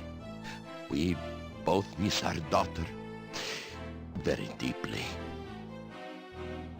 Okay, and I think that's all I needed from him, but we'll go through each of these just in case. And then I'll head back to the graveyard. That's the one thing I forgot to do was talk to Yuri about his own daughter.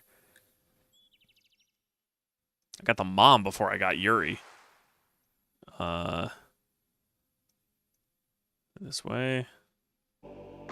Let's open The crypt.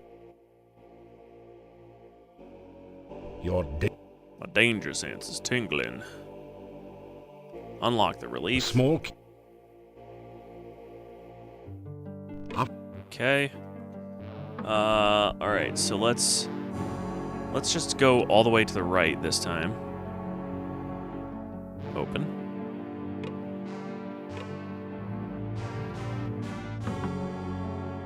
Open. And open.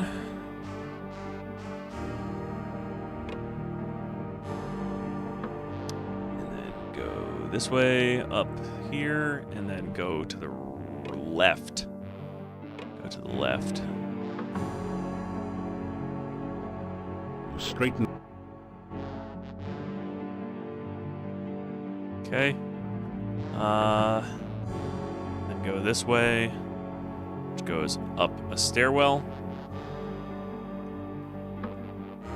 This goes up to the purple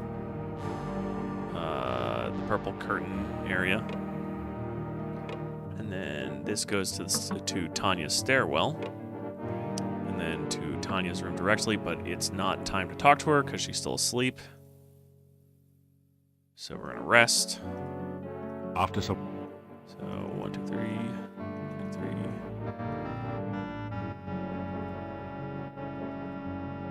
What time is it? Noon. After 1, after 2, some. 3, 4, 5, and 6 should do it. Okay.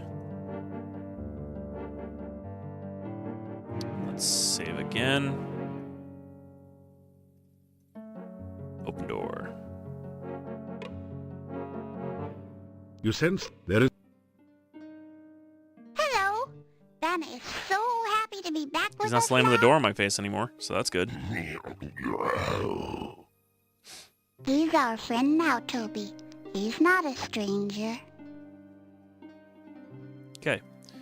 And let's... What, seriously? Daddy. My daddy in the rain. Yeah, she said that. About the inn. If Toby... Mom. I'm... Really?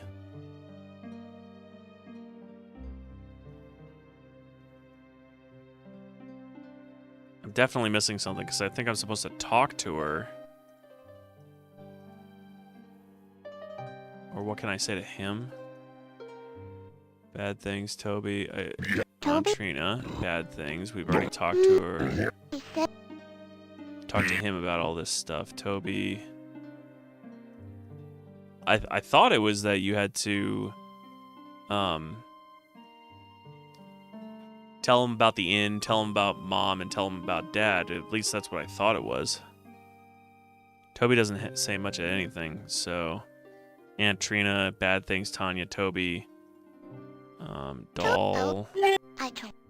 Mommy, But Daddy, I can't go home. going Toby? home.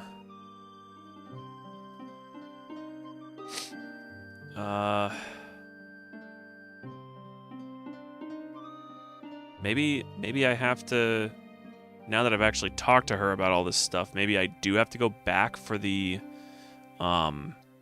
staff, but I thought that the use of the staff happened in town. But obviously not helpful here. No, they teleport you there from here. Okay.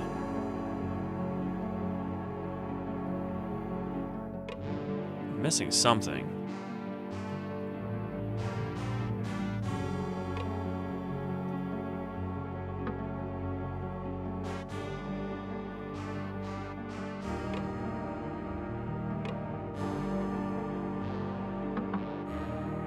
Open.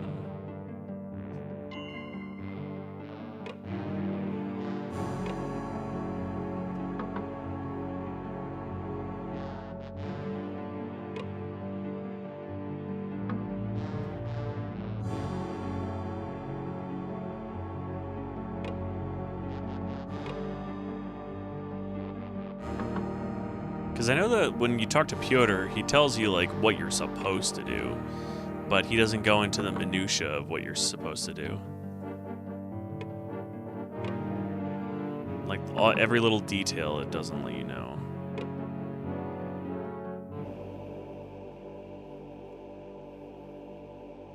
As you...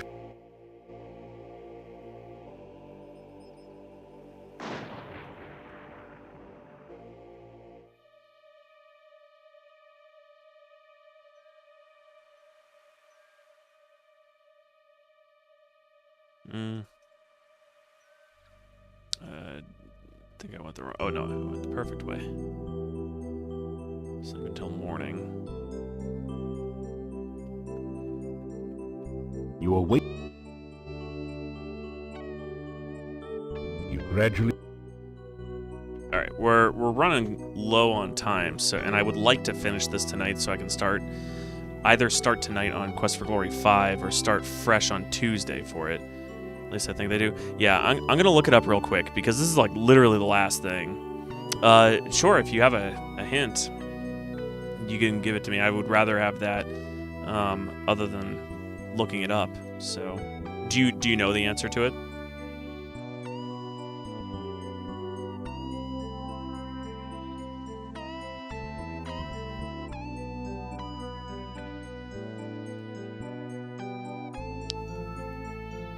I looked it up, but I'm getting different things. Okay, I'll look it up real quick.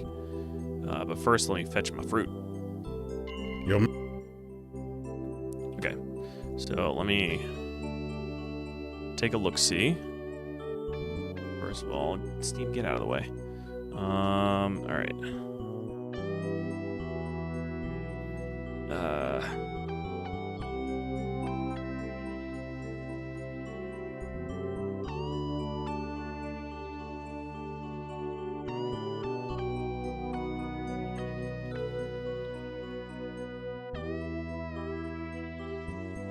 All right, so rescuing Tanya. Go to the inn, wait inside. That's a domovoy. The next morning, leave the inn and go to the monastery using your dark one sign to get inside. Use your rehydration. Wow, I've already done all that stuff. Talk to her about Tanya, get her doll, open the cabinet, see Igor, ask him for the crypt key. I've already gone in there. I could probably get the crypt key from him just to get some points, I guess. Now go to the cemetery, do the Borgov thing. From the bookcase, go there, turn, climb west, wait until nighttime, then open the door and meet Tanya. Talk to her and give her the doll. Tell her about the destiny spell. You'll end up back in the inn with Hirana's staff in your possession. I don't have the destiny spell, so destiny spell. Yeah, you need that. Igor and the gypsies. Return to town. Next morning, you'll meet Magda, who will teach you the aura spell. Give her money to learn your fortune. You will sleep overnight with the gypsies, going in and seeing Magda until she has a vision of a girl. You'll then learn about Hirana and the destiny spell. Return to town. If you're a wizard, visit the fairies. But I'm not a wizard, though.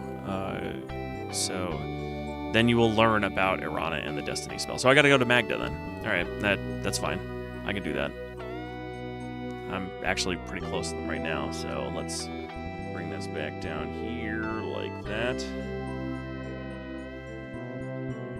And I'll go south, and then east, and then north forever.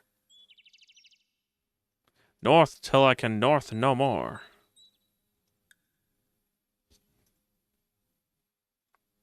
I guess that's the northeast north. And then up here. Let's go talk to Magda. Last night I saw you standing in the forest. You were not near any water, yet I thought you were fishing. You threw something into the air that looked like a bird, and yet not a bird. The bushes rustled, then started moving towards the strange yellow bird. That was all I saw. It was most strange. Okay. Tell about Katrina. Tell about your... I have no knowledge of such a... Yeah, she said that before. Tell about your Tell about adventures. Rakesh and your adventure. You fought a Yeah, she's already mentioned that stuff. Hirana? The magician Irana's death is shrouded in mystery. I do not know her true fate, but I only know that her staff protects the town, and her garden protects anyone in need of safety. Staff. The staff of Irana has a great deal of magic. It protects the town from the undead. Although, between you and me, the townspeople do not know it. But I had a vision of it one night. I heard it speak There it is, in Destiny the spell. dream. It told me how it protected the town and of its destiny spell. When the staff spoke no more, I saw a most beautiful crystal floating in the air. The staff touched it, and the crystal shattered. Oh, that was all I saw. That's final fight stuff right there. Destiny spell. In my vision, the staff said that it would guard the town until it cast its destiny spell. That one day, someone would bring a dead loved one before the staff. That person would trade his life force through the staff. The dead would rise, alive and well, though the one who gave his life for the dead would never know. That would be a true sacrifice, done with foreknowledge and with much love. The staff still stands in the town, so I do not think anyone has been willing to make such a sacrifice. Okay. Good enough for me. Leave. Say goodbye. Journey safe safely, hero. Journey safe, hero. Okay. Time to head back to the castle again. Where are we? We're right here, so we'll just go until we can make a... I don't want to fight you. Go this way and then up.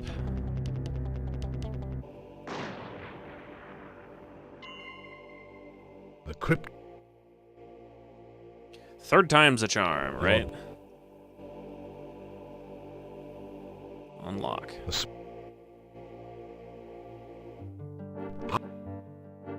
Okay. Open door.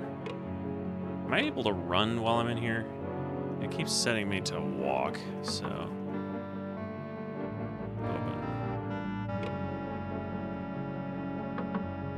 Open. Open. Get up here.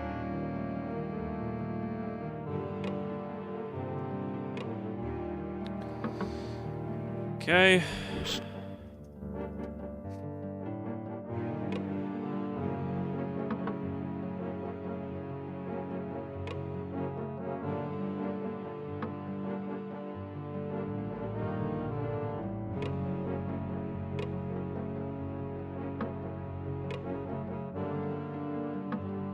And save again. And rest. What time is it? Still early, so let's do 1, 2, and 3. That should be about noon, right? Yep, so 1, 2, 3, 4, 5, and 6. That should be nighttime. Nope, almost nighttime.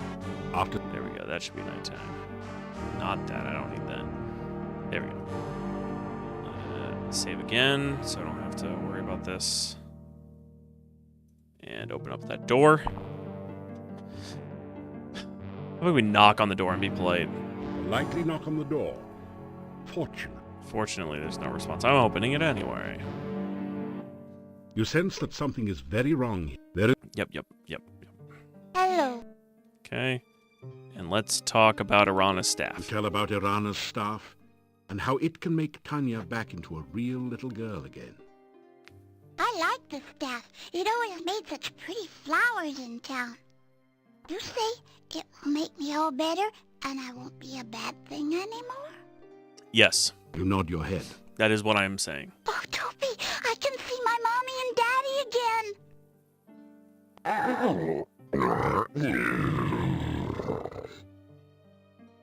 Toby asks, what else will the staff do? It'll murder someone. You try to explain about sacrifice.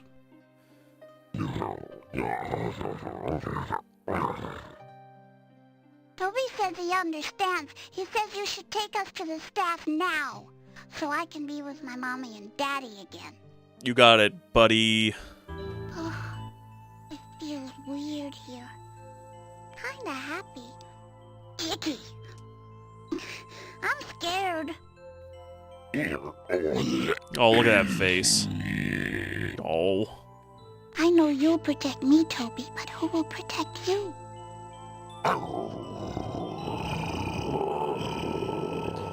In which a small undead Okay, child Toby. learns what genre I'll of story protect they're in. Yep. You cast the ritual of release.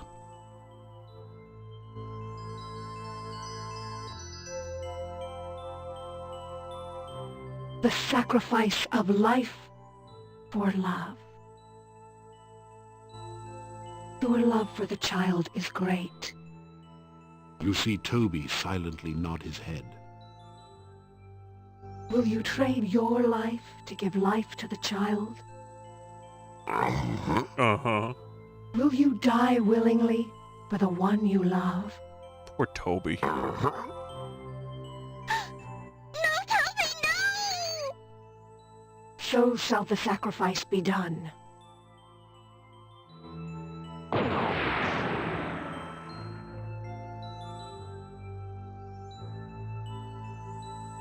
So is the sacrifice complete. I am again the staff of Irana. I'm so sorry, Toby. I didn't protect you too good, did I? No, but it's okay. I love you too, Toby. You take the sobbing child in your arms and carry her to the inn. You awaken her parents and are overwhelmed by their gratitude and joy. It is long before you manage to escape to the peace of your own room for what is left of the night. You awaken as the sun begins to rise. Okay. So, I gotta get rid of Tanya. My goals at this point are finish the game. Okay, so I have the staff now. Staff right here. Irana staff. Legendary staff of the Archmage Irana. It also makes a very nice walking stick. And I've got all the rituals. So I am pretty much ready to finish this game.